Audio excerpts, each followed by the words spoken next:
ꯑꯍꯥꯟꯕ ꯃꯛꯇꯗ ꯉꯁꯤꯒꯤ ꯄꯨꯛꯅꯤꯡꯒꯤ ꯋꯥꯔꯣꯜ ꯊꯧꯔꯝ ꯃꯤꯠꯌꯦꯡ ꯇꯥꯕꯤꯔꯤꯕꯁꯤꯡ ꯑꯃꯗꯤ ꯇꯥꯕꯤꯔꯤꯕꯁꯤꯡꯕꯨ ꯖꯦꯝꯁ ꯁꯩꯒꯨꯔꯖꯝꯅ ꯇꯔꯥꯃꯨꯛꯁꯨꯕꯨ ꯂꯣꯏꯅꯅ ꯏꯀꯣꯛꯅꯣꯅ ꯈꯨꯔꯨꯝꯖꯔꯤ ꯉꯁꯤꯒꯤ ꯁꯟꯗꯣꯛꯆꯔꯤꯕ ꯊꯧꯔꯝ 90.0 ꯋꯥꯍꯣꯡ ꯔꯦꯗꯤꯑꯣ ꯃꯅꯤꯄꯨꯔꯗ ꯏꯅꯧ ꯅꯧꯅ ꯁꯥꯐꯣꯡꯂꯛꯂꯤꯕ ꯑꯁꯤꯒꯨꯝꯕ ꯔꯦꯗꯤꯑꯣ ꯆꯦꯅꯦꯜ ꯑꯁꯤꯗ ꯊꯧꯔꯝ ꯑꯁꯤ ꯈꯣꯟꯖꯦꯜ ꯑꯣꯏꯅ ꯁꯟꯗꯣꯛꯂꯤ ꯚꯤꯖꯨꯑꯦꯜ ꯑꯣꯏꯅ ꯑꯥꯏꯁꯀꯣꯝꯗ ꯌꯥꯎꯔꯤꯕ 129 ꯍꯥꯏꯔꯤꯕ ꯍꯣꯝ ꯆꯦꯅꯦꯜ ꯑꯁꯤꯗ ꯗꯥꯏꯃꯟ ꯇꯤꯚꯤ ꯍꯥꯏꯗꯨꯅ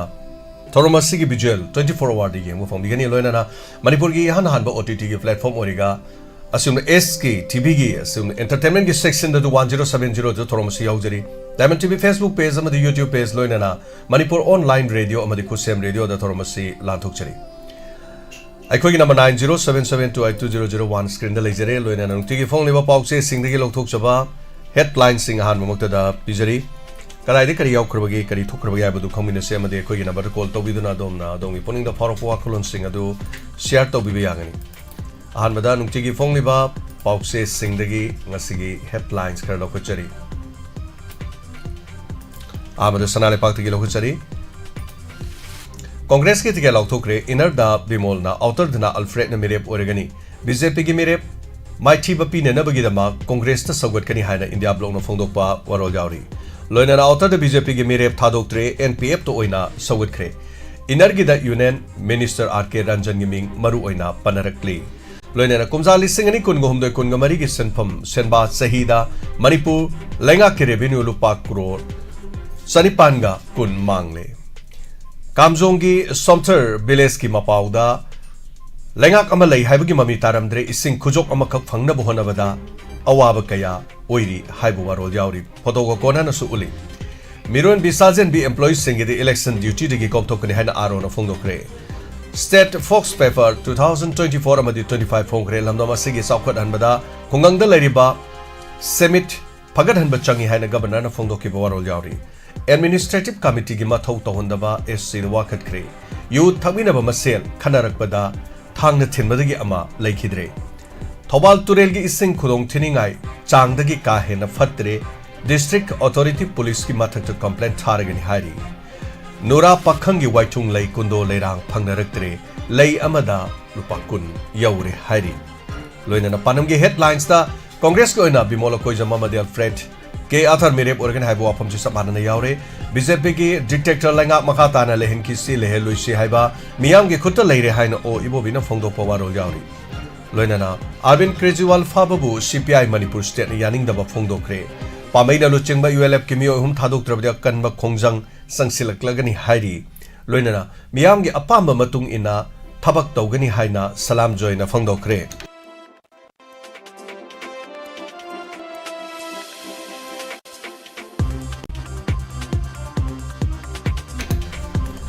हौजी मखाताबा पाउदा मोरेदा WY tablet केजी 13 रोंग कोनना मियोय अनि फाखरे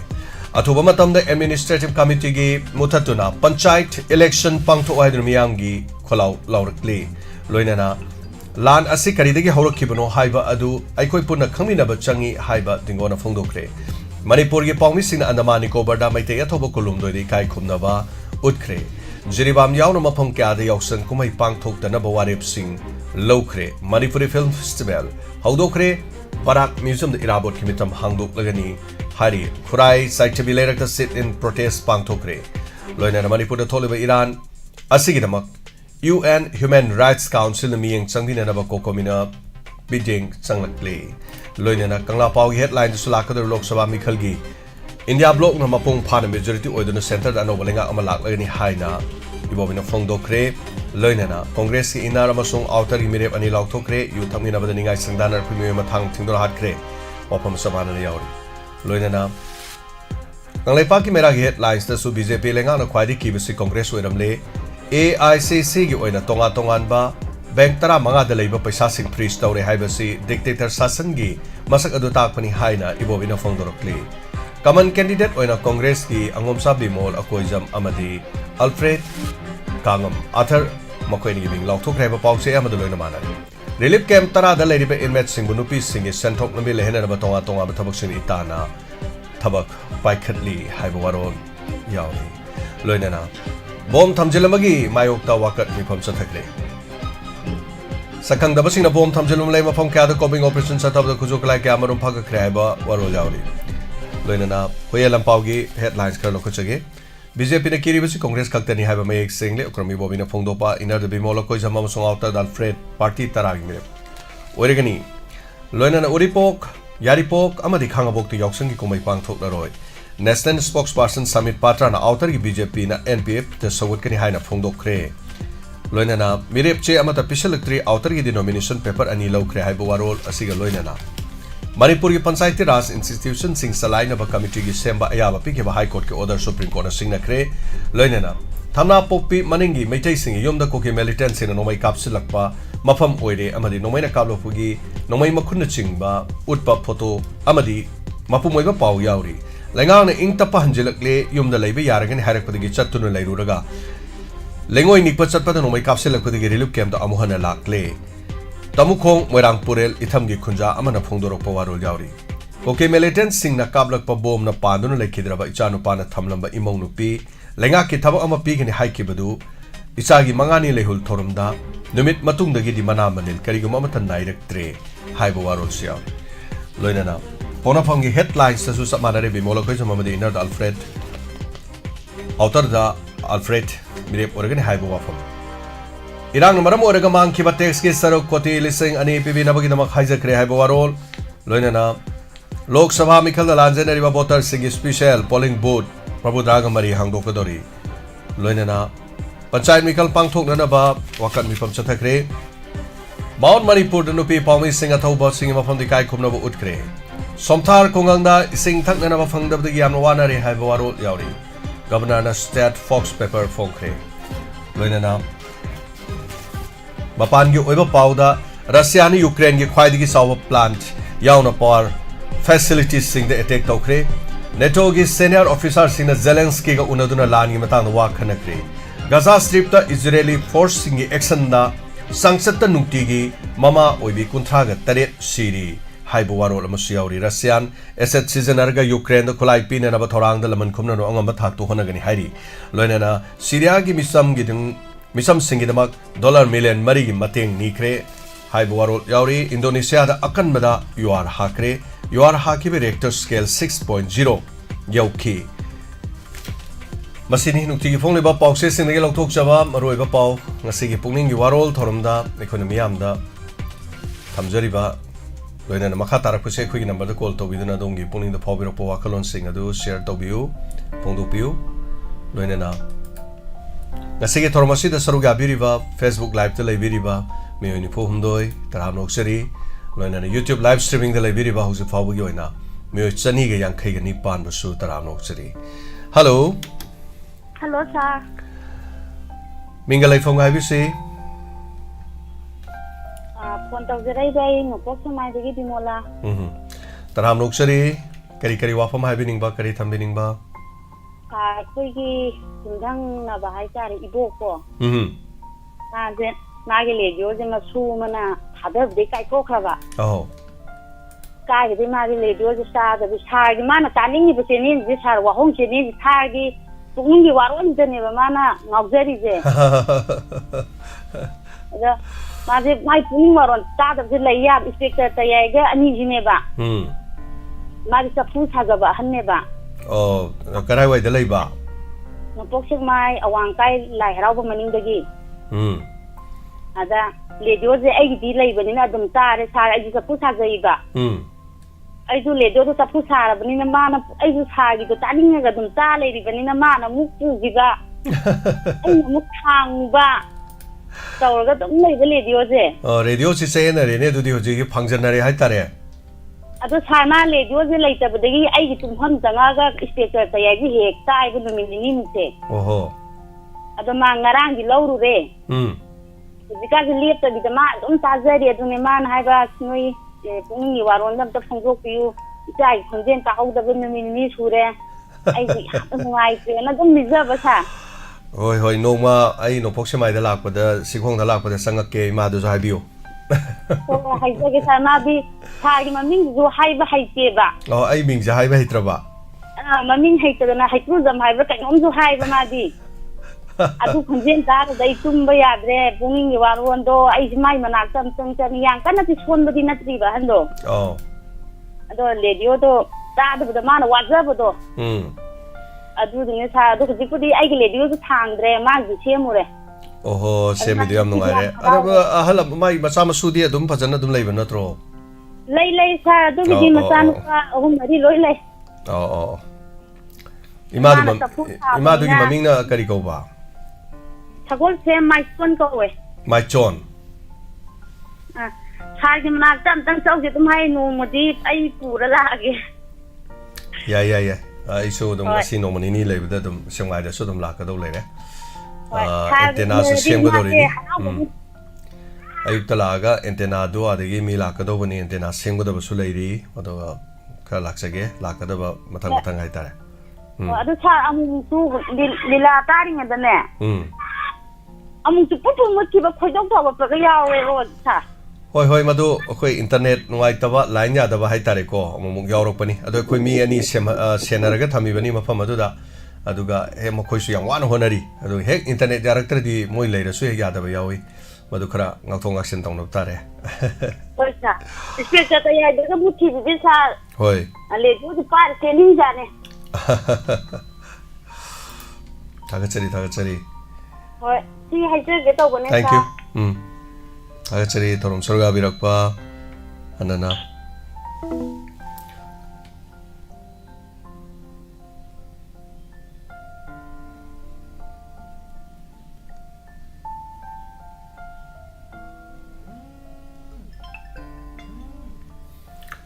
Hello hello bunga ini kakak Taram Luxury kakak Taram Soroga Birakpa Haninga Leitana Kakak Dinamani Tapio Kurum jari Aina wahanga mata hangning ba isada Aina hangning bo hang se nahaki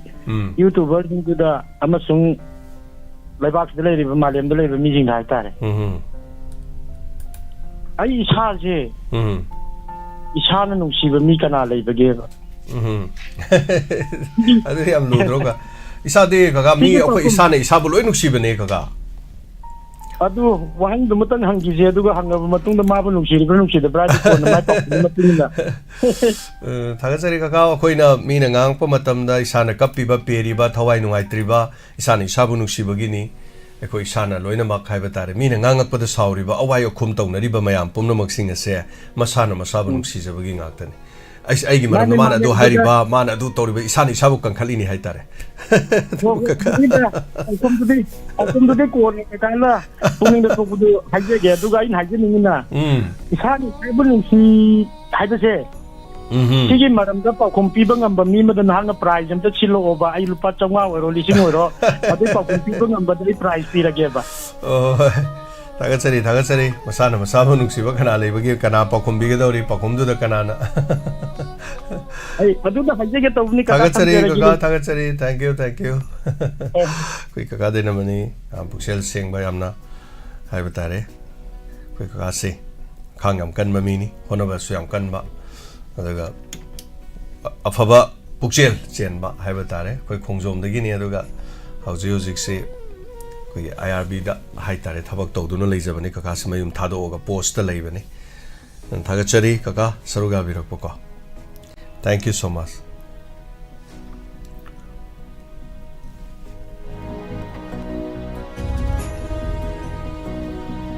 Brother Bimol sound kitang yarabra yung view sound se akhoi sil level da di yam hauna thoe ado Brother Bimol na Facebook ta kitang tapna tabibra ado habira u mayam sound jam haura su level se khoi chet lauraga kona taba da yam nungai tab sudum yawe Hello Bunga Taram Luxury Jago ye bekin tama ko ni ne Wah ngangai sunupi do lai tam sakiba boarding da dengan ngarang lai nanggi DMC isagi sana matungi na ang tataw bi warisan na gena tawon lain ne hoi ima haksang tamda ima nungai jari haiba tare ni ko ima hojiki matamda adum adu ima bu khara kamai torge satpa khotpa ngam bro kamdo birige ima ngam de phamsi challe ngan nuni ni di ko Nangna tayai tau dai na kapati pangna kano padu lakui lakai ni na na kari lu ne nang bu guni nang bu pangna kano I nang ngau ra bo ai na hai isha no pa sana matum na ngang I ya da no I bani hai ba ko ngau ri ai je ai lai ya de isha ga unna da ba kui re sai amma hem khale kai no hoi Nang matiang na yan na hai du kamay tao di mo. Mati dum tawri ma kara hai batare sum ai su chana ngam da baduni hai batare koi ma kara yam kana dom tu ngam da badin nate kara sum pangan kara son ba khotpa soron ba khotpa yung bagi sa sokta ba khotpa kara lai bani ma Adi nga nang na isai mayam na takti ro ha de isa lok su thungi isa thungam de khara lai raga saksara ke ha imana kapi me isa du kam daurage na phone ti tau bininga lai ta ba hoi adi yam nungai ti na anu ko isa pani agachari ma na biya de mayam thabak taw da isa bu thagat pa mayam ni na ko isa di mani matum mai na chongthora bani ko Thagachari ma guni thagachari naba phabiroi ma su ko kharyang na phabiroi ma thagachari ima koina thorom ta de radio ta de na hairak pado ima hojik di ta re de ko aina haijaki baduni ma isoi de na lakani ai halakani ma maya matam kharangai minasi na haiki bado ima thagachari ma thorom saruga birakpa Lerong tel dagi ima ni ima si brajana pan ki ba duga brajana pan dagi hogolaga satpa ngomgi da ima duni lerong tel da aina satlaga mateng kitang yam da bidi mai mateng pangjaru budune nong mampham da satlaga ima si phamsit sitlaga laiba nong khakpa dagi braja tawki ba pan ki ba dagi lerong tel da chalaga ina mateng khara pangjaru buduni nong kuire ima aina August tha da haibetare ima Sahi amaga khare hele adubo ima sahi ama khare hela kan da hojik radio da khonjen ta hanjare lerong thel da yamna mek seng na phare radio se yam nungai jare thagachari ma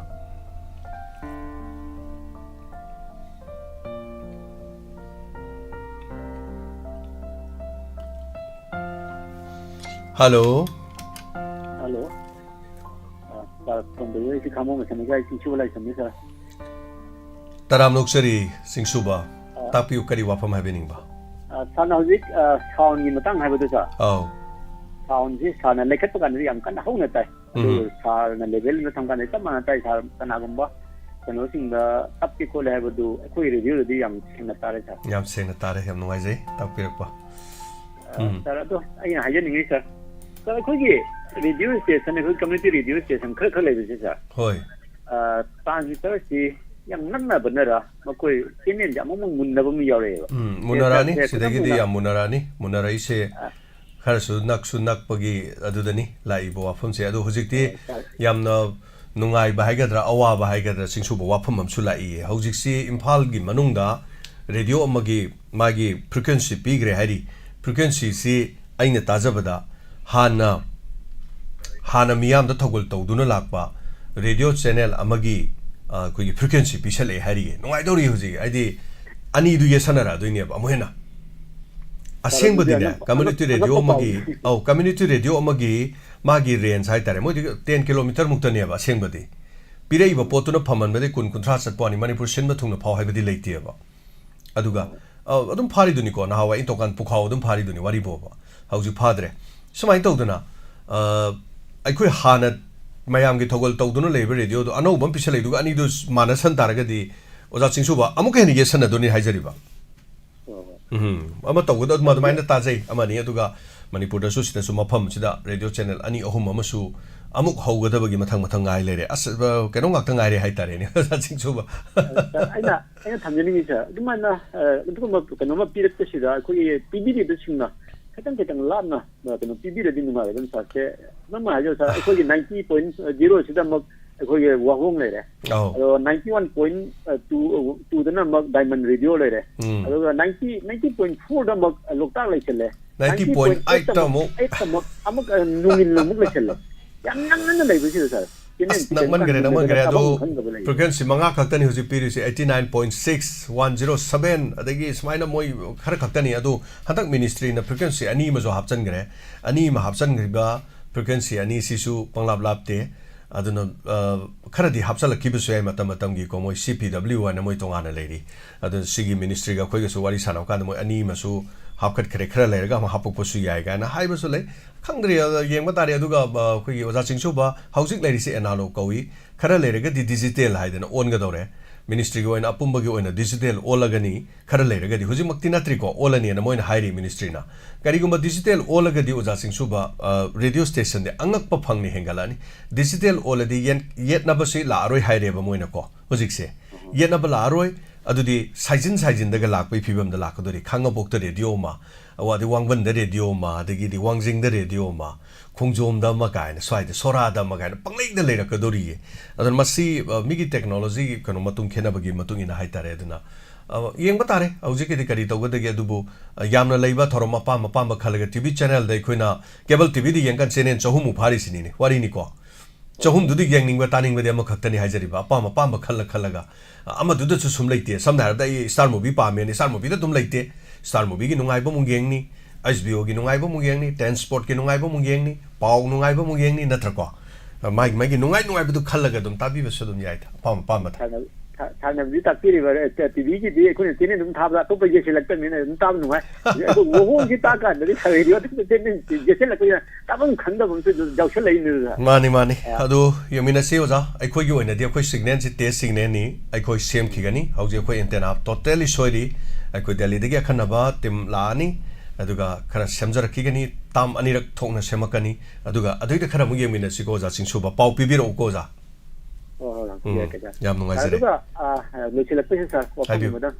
sarojik ekoi MP election ekoi manga ta dum lere ekoi irang marak si da bot isen to ne hare sarai ngai idi ekoi democracy ji tanribra tanadabra ekoi manipur si da democracy lai ba lai to gyan min ta do ama khati lere sa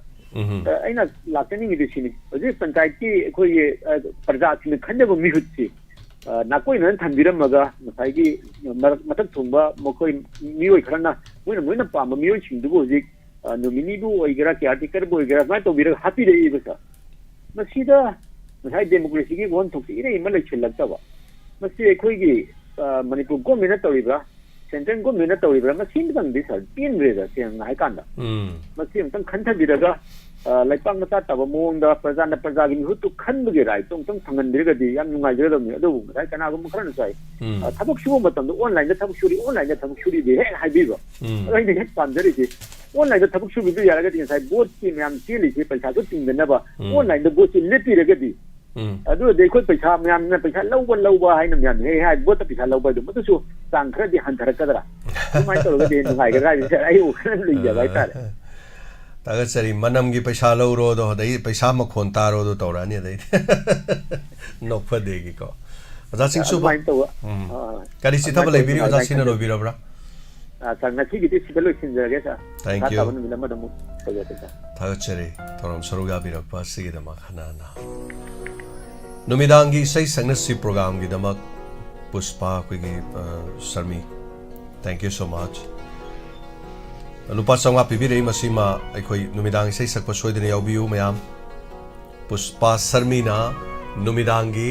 lupa sangwa sei sangnabagi hariba thoroma sei damakta donor oibi yam nuai jai duga ngayaki mamang da koi se punabati lakre duga hayai asar na chingba se punabati su yoksal kibuga loina na thagachari se punabati achar makhan umorok achar chorphon achar haiku achar adagi mo hayai achar hai tar hayai achar supu bire thagachari mathangi nga kola lokachagi hello ningalai phone tapiu ang boktai bon ne sa tapiu kari wafam hai biningba ha nang ganji sayai du ta ba nungai ba ko aduga ai rido ma lai jare tha khane no ai di jam chi jaba ta jaba pam jaba ai tare thawai tha e khosa tha gi khane no ta dan ngai ja da ngan rido le han ja gil pa changa pi aduga ꯁꯦꯠ ꯂꯩꯔꯨꯔꯦ ꯂꯥꯛꯄꯒ ꯁꯦꯠꯇꯨ ꯆꯥꯝꯗꯩ 10 ꯇꯥꯕ set 3ꯗ ꯑꯗꯨꯒ ꯊꯥꯒꯤ ꯈꯣꯟꯖꯦꯜꯗ ꯑꯩꯒꯤ ꯅꯥꯀꯣꯡ ꯃꯌꯥꯗ ꯁꯨꯝ ꯇꯥꯔꯗꯤ ꯅꯨꯡꯊꯤꯟꯒꯤ ꯁꯟꯗꯣꯛꯄꯁꯨ ꯑꯌꯨꯛꯀꯤ ꯁꯟꯗꯣꯛꯄꯁꯨ ꯅꯨꯡꯗꯥꯡ ꯑꯊꯦꯡꯕꯩꯁꯨ ꯑꯗꯨꯒ ꯑꯩ ꯂꯩꯖꯔꯦ ꯊꯥꯒꯤ ꯑꯇꯩ ꯃꯌꯥꯝꯗꯤꯁꯨ ꯑꯇꯩ ꯂꯥꯛꯑꯁꯨ ꯊꯥꯒꯤꯗꯤ ꯑꯩ ꯁꯤꯗ꯭ꯔꯤꯐꯥꯎꯗꯤ ꯑꯗꯨꯝ ꯊꯥꯒꯤ ꯈꯣꯟꯖꯦꯜꯁꯤ ꯇꯥꯔ ꯂꯩꯖꯔꯦ ꯑꯗꯨꯝ ꯑꯗꯨꯝ ꯑꯇꯩꯁꯨ ꯇꯥꯕꯤꯌꯨ ꯑꯇꯩꯁꯨ ꯇꯥꯕꯤꯌꯨ ꯑꯇꯩꯁꯨ ꯇꯥꯒꯗꯕꯅꯤ ꯃꯌꯥꯝ ꯅꯨꯡꯉꯥꯏꯕ ꯈꯟꯗꯅ ꯇꯥꯒꯗꯕꯅꯤ ꯑꯩꯒꯤ ꯄꯥꯝꯖꯕ ꯈꯣꯟꯖꯦꯜ ꯅꯨꯡꯁꯤꯕꯗꯨ ꯇꯥꯗꯗꯅ ꯑꯇꯣꯞꯄꯒꯤꯗꯤ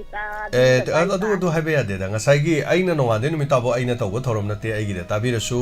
ꯑꯩꯅ ꯇꯧꯗꯕ ꯃꯇꯝꯗꯗꯤ ꯑꯇꯩꯅ ꯇꯧꯕꯁꯨ ꯑꯗꯨꯝ ꯇꯥꯕꯤꯌꯣ ꯑꯗꯨꯅ ꯑꯩꯈꯣꯏꯅ ꯃꯗꯨ ꯍꯥꯏꯕꯗ ꯍꯥꯏꯇꯥꯔꯦ ꯊꯧꯔꯝꯗꯗꯤ ꯑꯗꯣꯝꯒꯤ ꯊꯃꯣꯏꯗ ꯂꯩꯔꯁꯨ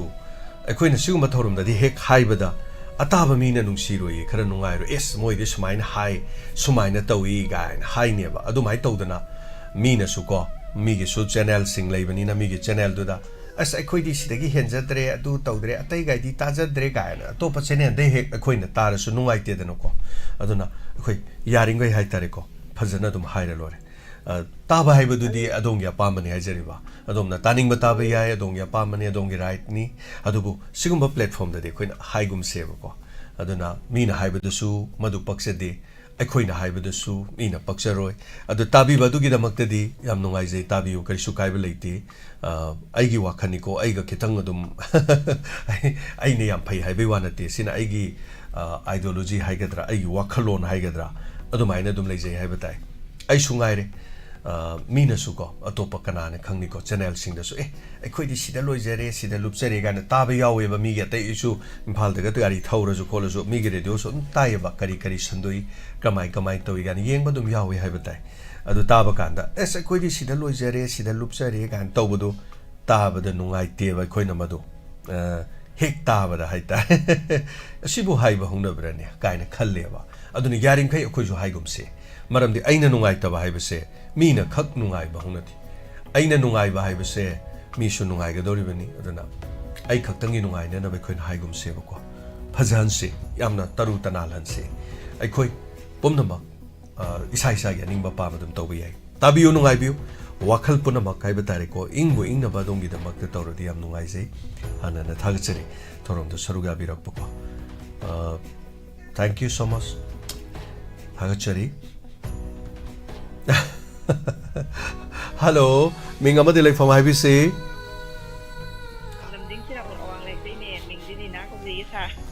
ꯇꯔꯥꯝ ꯂꯧꯆꯔꯤ ꯍꯥꯏꯕꯤꯌꯨ ꯀꯔꯤ ꯍꯥꯏꯕꯤꯅꯤꯡꯉꯤ ꯏꯟꯁꯄꯦꯛꯇꯔ ꯇꯌꯥꯏꯗꯤ ꯌꯥꯝ ꯅꯨꯡꯉꯥꯏꯖꯩ ꯍꯥꯏꯒꯦ ꯇꯧꯅꯤ ꯉꯁꯥꯏ ꯅꯨꯡꯉꯥꯏꯔꯒ ꯂꯣꯏꯁꯤꯟꯈꯤꯕꯗꯣ ꯑꯧ ꯉꯁꯤꯒꯤ ꯇꯥꯕꯤꯕ꯭ꯔꯣ ꯌꯥꯝ ꯁꯥꯎꯅꯤꯡꯕ ꯍꯥꯏꯇꯥꯔꯦ ꯇꯥꯖꯩ ꯑꯗꯨꯝ ꯇꯥꯖꯩꯗ ꯍꯣꯔꯦꯟ ꯑꯍꯤꯡ ꯃꯤ ꯈꯔ ꯌꯥꯝꯅꯕꯅꯦ ꯑꯩꯅ ꯑꯃꯨꯛ ꯇꯧꯖꯔꯤꯗꯣ ꯂꯝꯗꯤꯡ ꯆꯤꯔꯥꯛꯄ ꯑꯋꯥꯡ ꯂꯩꯇꯩꯅꯦ ꯃꯤꯡꯗꯤ ꯔꯤꯅꯥ ꯀꯧꯖꯩꯌꯦ ꯌꯥꯝ ꯅꯨꯡꯉꯥꯏꯖꯩ ꯔꯤꯅꯥ ꯊꯧꯔꯝ ꯇꯥꯕꯤꯕꯒꯤꯗꯃꯛ ꯑꯗꯨꯒ ꯏꯟꯁꯄꯦꯛꯇꯔ ꯇꯌꯥꯏꯗꯣ ꯉꯥꯏꯈꯣ ꯍꯦ ꯁꯤꯗ ꯂꯩꯔꯦ ꯍꯥꯏꯔ ꯊꯣꯛ ꯂꯣꯏꯁꯟꯕꯅꯦꯕ ꯑꯩꯅ ꯑꯗꯨꯒꯅꯦ ꯁꯨꯟꯗꯔꯤꯗꯣ ꯁꯥ ꯑꯧ ꯑꯦꯛꯁꯤꯗꯦꯟ ꯊꯣꯛꯑꯝꯃꯗꯤ ꯐꯗꯧꯅꯦꯃꯤ ꯁꯨꯟꯗꯔꯤ ꯁꯤꯔꯗꯤ ꯑꯩ ꯁꯤꯔꯣꯏꯗ꯭ꯔꯣ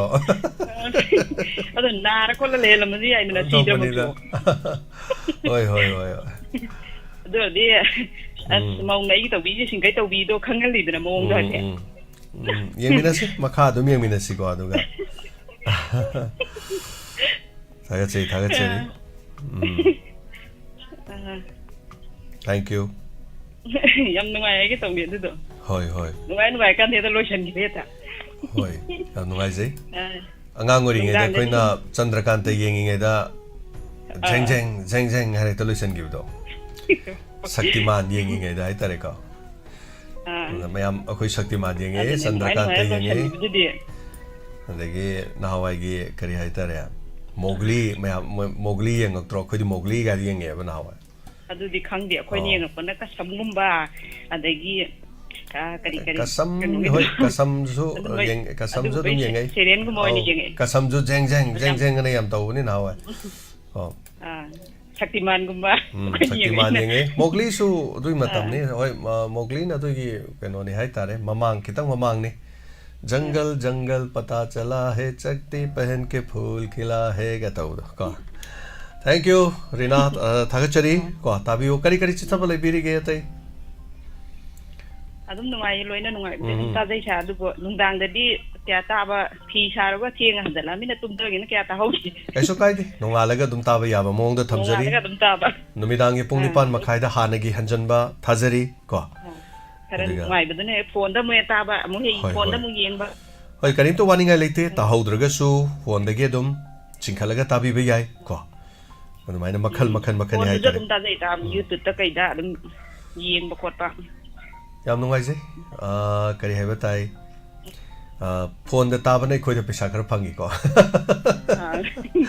ꯂꯨꯄꯥ ꯑꯃ ꯇꯧꯔꯁꯨ ꯐꯪꯉꯦ ꯍꯥꯏꯇꯥꯔꯦ ꯁꯤꯀꯤ ꯑꯃ ꯂꯨꯄꯥ ꯑꯃ ꯐꯪꯉꯦ ꯍꯥꯏꯇꯥꯔꯦ ꯁꯣ ꯊꯥꯒꯠꯆꯩ ꯀꯅꯥꯒꯨꯝꯕꯗꯤ ꯔꯦꯗꯤꯑꯣꯁꯨ ꯑꯗꯨꯝ ꯊꯥꯕꯤꯕ ꯐꯣꯟꯁꯨ ꯑꯗꯨꯝ ꯊꯥꯕꯤꯕ ꯑꯗꯨꯝ ꯌꯥꯎꯋꯦ ꯊꯥꯒꯠꯆꯩ ꯄꯨꯝꯅꯃꯛ ꯑꯄꯥꯝꯕꯗ ꯑꯗꯨꯝ ꯇꯧꯕꯤꯌꯨ ꯃꯌꯥꯝꯒꯤ ꯅꯨꯡꯊꯤꯟꯗꯗꯤ ꯃꯤꯠꯇꯅ ꯐꯣꯟꯗ ꯑꯗꯒꯤ ꯅꯥꯀꯣꯡ ꯃꯅꯥꯛ ꯑꯣꯏꯔꯣꯝ ꯊꯪꯕꯁꯤꯅ ꯔꯦꯗꯤꯑꯣꯗ ꯑꯗꯨꯃꯥꯏꯅ ꯇꯥꯏ ꯑꯣꯀꯦ ꯐꯤ ꯁꯥꯕꯅꯤꯅ ꯃꯤꯠ ꯃꯅꯥꯛꯇꯅ ꯐꯣꯟꯗꯣ ꯊꯝꯕ ꯑꯣꯀꯦ ꯑꯗꯨꯃꯥꯏꯅ ꯇꯧꯋꯦ ꯍꯥꯏꯇꯥꯔꯦ ꯌꯥꯝ ꯅꯨꯡꯉꯥꯏꯖꯩ ꯑꯗꯨꯅꯦ ꯃꯤꯅ ꯑꯁ ꯅꯪꯒꯤꯁꯤꯗꯤ ꯐꯤ ꯁꯥꯕ ꯌꯥꯝ ꯅꯨꯡꯉꯥꯏꯖꯥꯠꯅꯤ ꯃꯤꯠꯇꯅ ꯐꯣꯟ ꯌꯦꯡꯍꯜꯂꯦ ꯑꯗꯒꯤ ꯑꯣꯏꯔꯣꯝꯗꯅ ꯔꯦꯗꯤꯑꯣ ꯊꯝꯖꯜꯂꯦ ꯅꯪ ꯌꯥꯝ ꯅꯨꯡꯉꯥꯏ ꯁꯥꯔꯤꯖꯥꯠꯅꯤ ꯍꯣꯏ ꯌꯥꯝ ꯅꯨꯡꯉꯥꯏꯖꯩ ꯊꯦꯡꯛ ꯌꯨ ꯊꯝꯖꯔꯒꯦ ꯑꯗꯨꯗꯤꯊꯥꯒꯠꯆꯔꯤ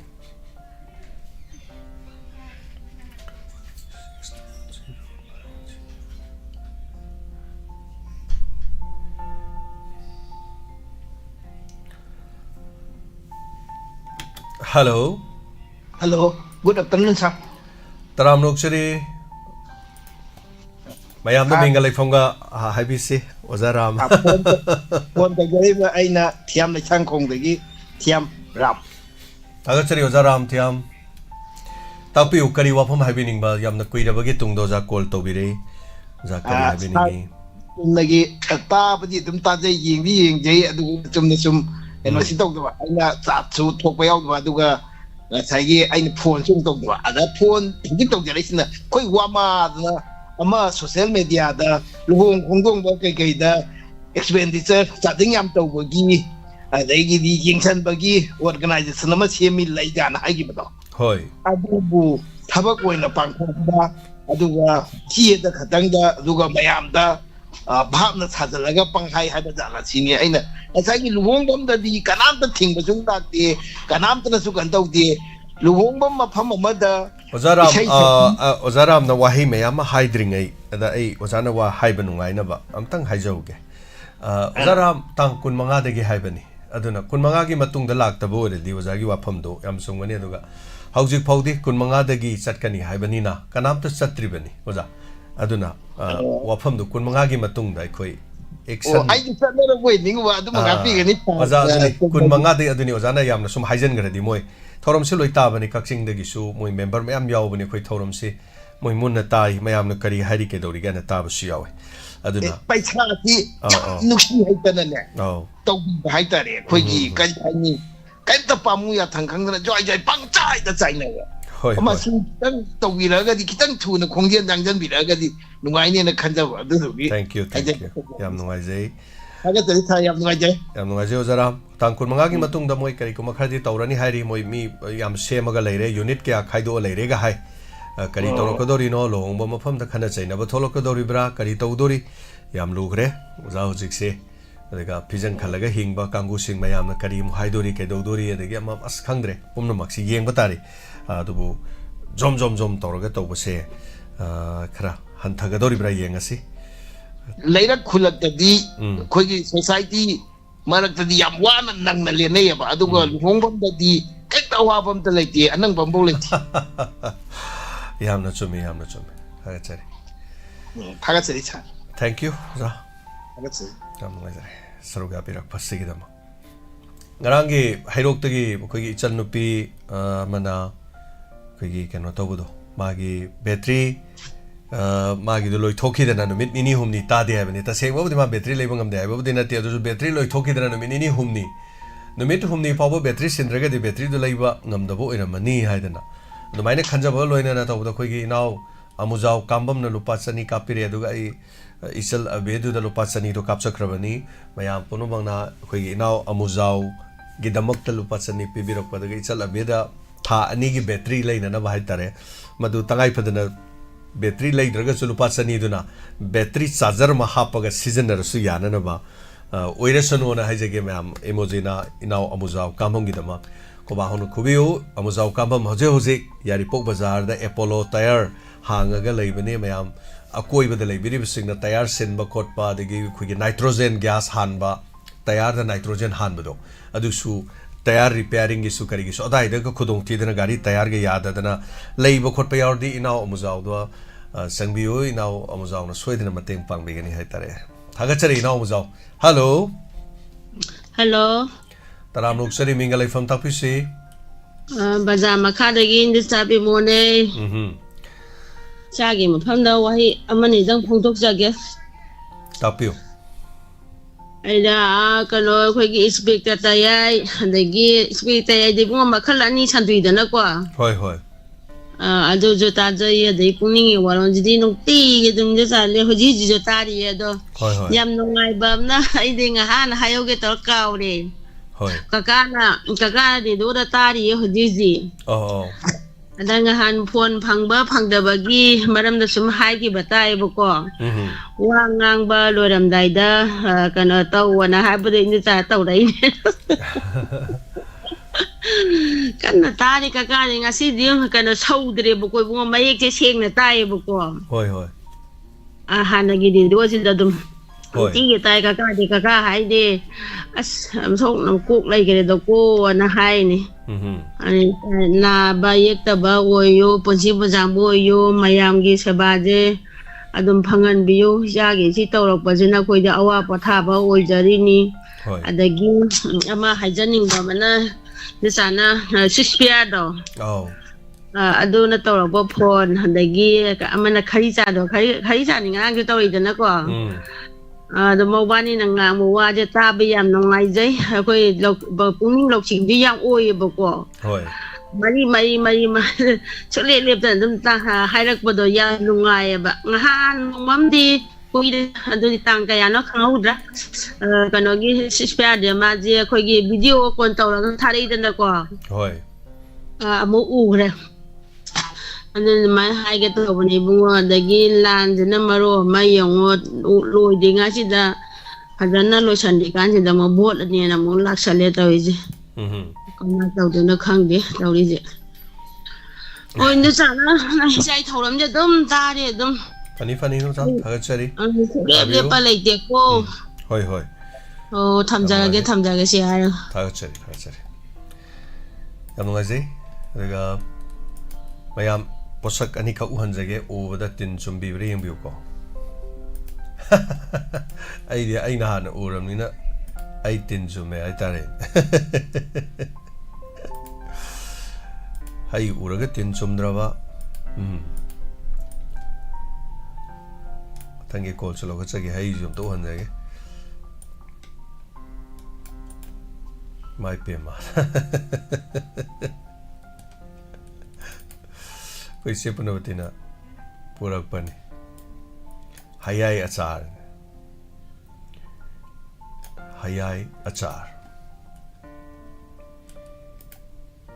Mina Chak Sabada Ditin Sumdava Yai Ubada Hai Pamaga Sabada Ditin Sumdava Wadi later and Pakumbuks and Avigo. Aduna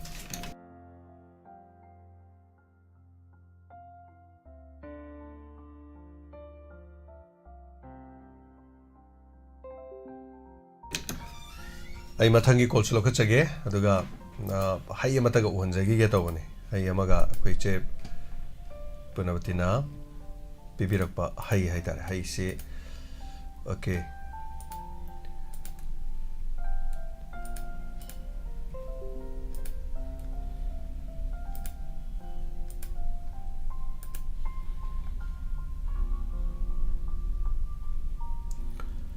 hello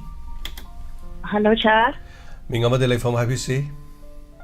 I was a guy that taking a malapamino. Taram Luxury, madam. Saruga Birapa, Yamaze, Kari Wafam Tambini, Kari Habiningi.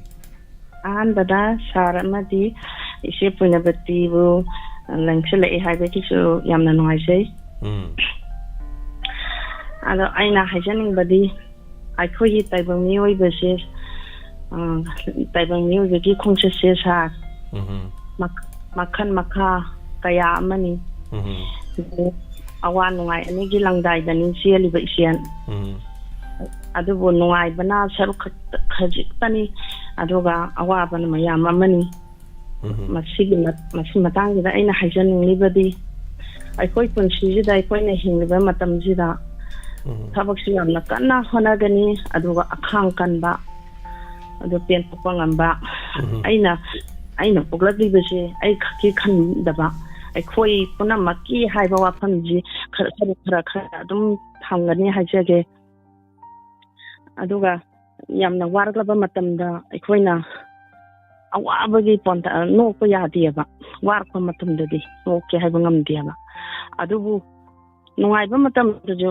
nungaiba haitaba mi adum layeba adum chitaagi masak tawduna khoi nungaiba khangdadana as karamai tawgaba haida sum khallaga layba mi ke amasu yauri ado mase akoina phana semdoga jaroeba khara makhaibudi adum makani semdoka haibudi khara nungai tho sigi matangji si tawro haibadu ko aduna aigi oina hajarabada aija awaba nungaiba anigi langdaje adum loina ra laibanina aidi matam punamakta arabaju wakhanje es kaidawjiga hada tok change tawngameba aduga mina aiji ya wari haibaje nongta udi aduna hujise aije ya tammi pungo dingina kaitienda oiro khoi lekai da oiro adum haibiyebase mimangda khoi awaba ude phanayam warasu awaba ude na mayamna haina bibedo haina bibedo ado aije ai lekai oina jo aije number 1 tare na ilawsege isa thagali haibaki latti ko aduna be bazagrene isana dum haijaramni na ko asengu oyana khali keso kaide haibibo ko wale kai punta mangna ju adum ai ubada ngai do idan ninge adana adum puna masna haibire ba ije aduga ina tawjariba yaujariba sarogi thorambo ero ai channel khudimar tawe loina oran tawe ba ko adum yaujei yengjei ai kana ba the news pu ero amma bu ero adum sidi adum saga je aduga in thaga chaning badi ai ina no pa haidare kan Shakespeare adai san khariba adai khara ma jo adum yauri ko adum loina thajaro moina kainogi lighting ju oile diamond tv gi lighting ju oi video ji shodum yam namnga aduduna ai matam panamaka ai ji min thola ma ja phangeba hoi karamai phang haibada ahan bada diamond radio da yauche chan puling matam gi do adai da diamond heroine hai ai je khoi lekai da hoi adu ai ju nok ni ya ko yimu pas no e badum kariani mina su thombira ko hauja bagini da haujiti da diamond heroine hyderabo kari heroine hairage hauji so adum hai adum kachian da adum hai riba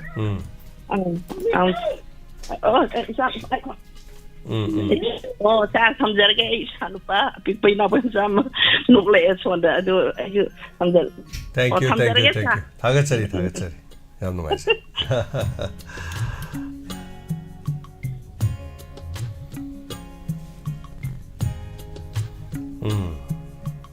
chumani Shakespeare nungsibiduna thagat pirakpa singbudi karigi haraudani ko chaibi babudi thagat pibani hena dum nungai jai adubu ataba mina taruraga mina kari haini kari khankini madudani pakhacha bai batare mathangi kolalo pachage hello sir ai tengjang bidai lalita ni tera khungsang bidagi madam lalita taram noksari tapiu kari habening ba kari thambeningi sir ai higo kopti lejide phone taw tabsu kuire de hoi ne su yara bko tase hoi chi nini humi mari mangani sure da sum taw jara pa de puina bati jila ye madam puina bati do cha puraga lai sar dana te yong sak su pore aduna yong sak su photo kapaga tharaka dori ma pan photo kapi male che koi mayam hai tare ko mayam naga leng sum tawjabani da mayam aduna khoi no thok chari je khoi gi nungsi baduni khoi mayam punamak se amatani haibado tapiu madam hauji kan de tera kongsang birom se irang kamai tobiri kamai tori no mai kapsalak pada maru yoba taba khotpa tobadu tobiri bra hoji kan bodi kaptre ko kaptraga su kari kamdo biri kamai karama phibam lai biri o sal smai to koi maru budi kapsalak tre ba hantak sikra aduga koi gi shar pe gi bunker lai bagi mathak ki duda lo uya da bagi to adu do han nong ma moi na loi na mai thajale oh mai thajale adu pyat piket kaure adu pyat piket sang bu pyat piket to sang bani na ma mai lai bam do na tai cha da bani na changjan dare ko koi gi maya da dum ka ma ga lai re adu ga nung situna nung dang bo dum moi rom da dum awang om da mo nga lai na man lai ba adu moi gi khul adu ga changjan le moi ju moi rom da lam jal la bani na ko ju matat tare de moi ju lam jal lam ni moi do nung dang da do slide taw ra moi na dum matat ja re moi rom jan gi da de moi yam lak na re da ko mai do dum moi thajal le ja ne ko rom da hoi tak tak na tak la ba turen khong nung mai pen gi turen khong nung ju hoi duga ising jima koi gi na ka lawang dang mai lo khong ji mam ta thabi rak tre moi na koi ising wa ta loi ising moina moirom de gi chelak pe sing moina tharak tre ba tharak te som ko karom da di tha gi ba ko ada koi awang om tong law bi ga koi ga tai na bu som da di thabi rak tre na ising ji ang wa re adu ko ki jing na phajal lak na re koi khang de da sa ai phone tau do chu koi re adu te ai gi du chu ai hai ji ne hauji po mane po na mama wa dai nai bu su la yang gi do wari gi wane dum tabi nung di ang ngai bu ko ade ai na sung wa kan da sung ji ko dum ba lai di da la ne Tengnaba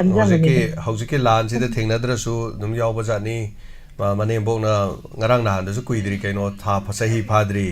mapam dagi stay harau che sakhraga kaino rom da ning thokhon daga si thori yan si ga tori dudi mayam taw thokpa yaw dudi koi di si ba makti natri ko mane bokna nai bagi to kan de da sa ko ji adu gum ba phat tab ji taw jaru dam ni na dum mane ya lam ta ho sa ai ina buti wajla ai hai da sum taw ra ina sa taw dab su kui re na thank you thagachari thorom soruga birakpa samjare sam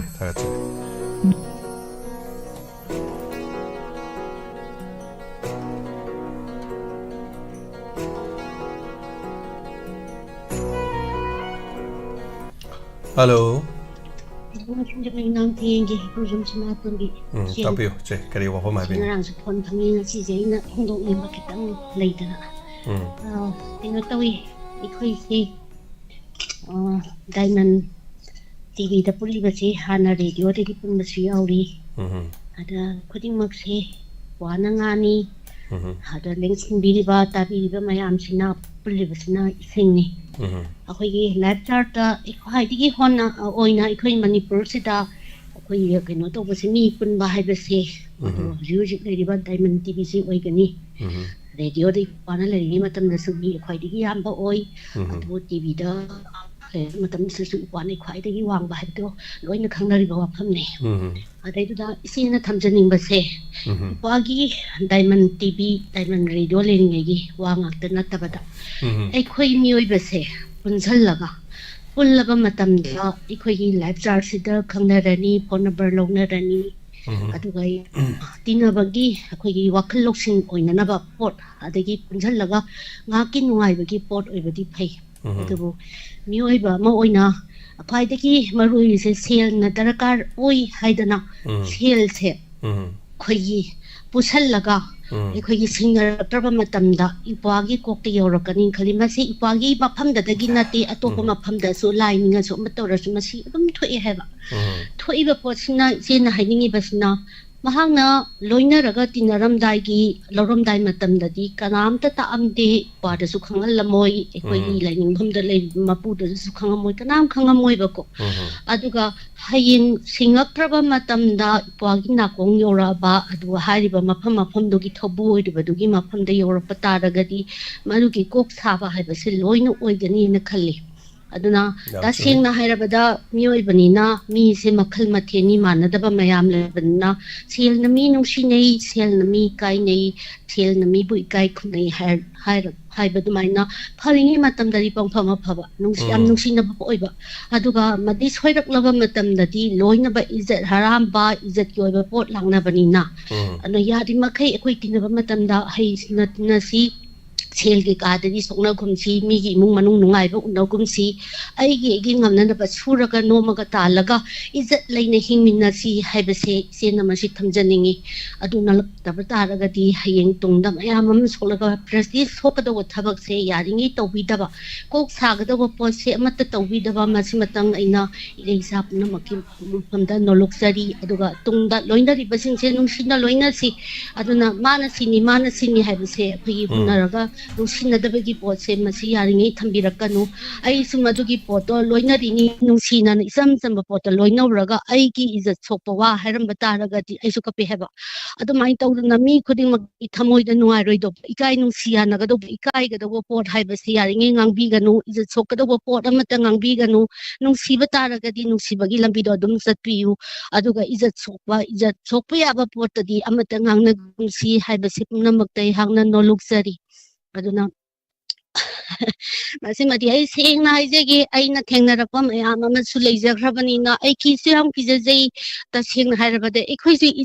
ꯏꯖꯠꯀꯤꯗꯃꯛ ꯅꯠꯇ꯭ꯔꯣ ꯑꯩꯈꯣꯏꯅ ꯏꯁꯥꯗ ꯐꯤ ꯁꯦꯠꯂꯤꯕ ꯑꯗꯨꯅ ꯆꯥꯔꯤꯁꯦ ꯍꯤꯡꯅꯅꯕꯅꯤ ꯀꯣꯛ ꯄꯥꯜꯂꯤꯁꯦ ꯋꯥꯈꯜ ꯈꯟꯅꯅꯕꯅꯤ ꯏꯍꯩ ꯇꯝꯃꯤꯁꯦ ꯂꯧꯁꯤꯡ ꯇꯥꯅꯅꯕꯅꯤ ꯉꯁꯤ ꯑꯩꯈꯣꯏꯅ ꯄꯨꯜꯂꯤꯕꯁꯤꯕꯨ ꯐꯠꯇ ꯂꯧꯁꯤꯡ ꯇꯥꯅꯁꯤ ꯐꯠꯇꯕ ꯍꯨꯟꯅꯁꯤ ꯍꯥꯏꯕꯒꯤꯗꯃꯛꯇ ꯄꯨꯟꯕ꯭ꯔꯅꯦ ꯂꯧꯕ ꯌꯥꯕ ꯂꯧꯁꯤꯡꯒꯤꯗꯃꯛꯇꯅꯤ ꯅꯣꯂꯦꯖꯇꯨꯅꯤ ꯑꯩꯈꯣꯏꯅ ꯈ꯭ꯋꯥꯏꯗꯒꯤ ꯃꯔꯨꯑꯣꯏꯕꯁꯦ ꯂꯧꯁꯤꯡꯗꯨꯅ ꯃꯔꯝ ꯑꯣꯏꯔꯒ ꯑꯩꯈꯣꯏ ꯗꯦꯚꯂꯞ ꯇꯧꯅꯕꯒꯤ ꯃꯆꯥꯛ ꯑꯃ ꯑꯣꯏꯁꯤ ꯍꯥꯏꯅꯕꯅꯤ ꯑꯗꯨꯅ ꯖꯄꯥꯟꯗ ꯑꯩꯈꯣꯏꯅ ꯂꯥꯟ ꯇꯧꯕ ꯃꯇꯝꯗ ꯀꯩꯗꯧꯔꯛꯀꯦ ꯍꯥꯏꯕꯨ ꯃꯤꯒꯤꯗꯤ ꯁꯨꯕ ꯅꯣꯝꯕ ꯀꯜꯂꯒ ꯃꯤꯒꯤ ꯑꯥꯔꯠ ꯑꯦꯟ ꯀꯜꯆꯔꯒꯤ ꯑꯣꯏꯕ ꯄꯣꯠꯁꯤ ꯃꯁꯥꯒꯤ ꯅꯥꯠ ꯀꯜꯆꯔꯁꯦ ꯉꯥꯡꯅ ꯆꯠꯈꯤꯕꯅ ꯃꯔꯝ ꯑꯣꯏꯔꯒ ꯉꯁꯤ ꯃꯤꯒꯤꯗꯤ ꯆꯥꯎꯈꯠꯄ ꯂꯝꯗꯝ ꯑꯃ ꯑꯣꯏꯔꯤ ꯂꯝ ꯇꯨ ꯅꯥꯟꯈꯤ ꯑꯐꯕ ꯂꯩꯕꯥꯛ ꯑꯃ ꯃꯃꯤꯡ ꯂꯩꯕ ꯑꯃ ꯑꯣꯏꯕ ꯑꯩꯈꯣꯏ ꯏꯔꯝꯁꯤꯗꯗꯤ ꯂꯥꯟ ꯇꯧꯔꯦ ꯍꯥꯏꯔꯒ ꯑꯩꯈꯣꯏ ꯁꯤꯡꯌꯥ ꯇꯝꯌꯥꯗ ꯂꯥꯟ ꯉꯥꯛꯏꯕꯁꯤ ꯅꯠꯇꯅ ꯀꯩꯗꯧꯔꯒꯦ ꯍꯥꯏꯕꯕꯨ ꯖ꯭ꯋꯥꯔ ꯁꯥꯟꯅꯕ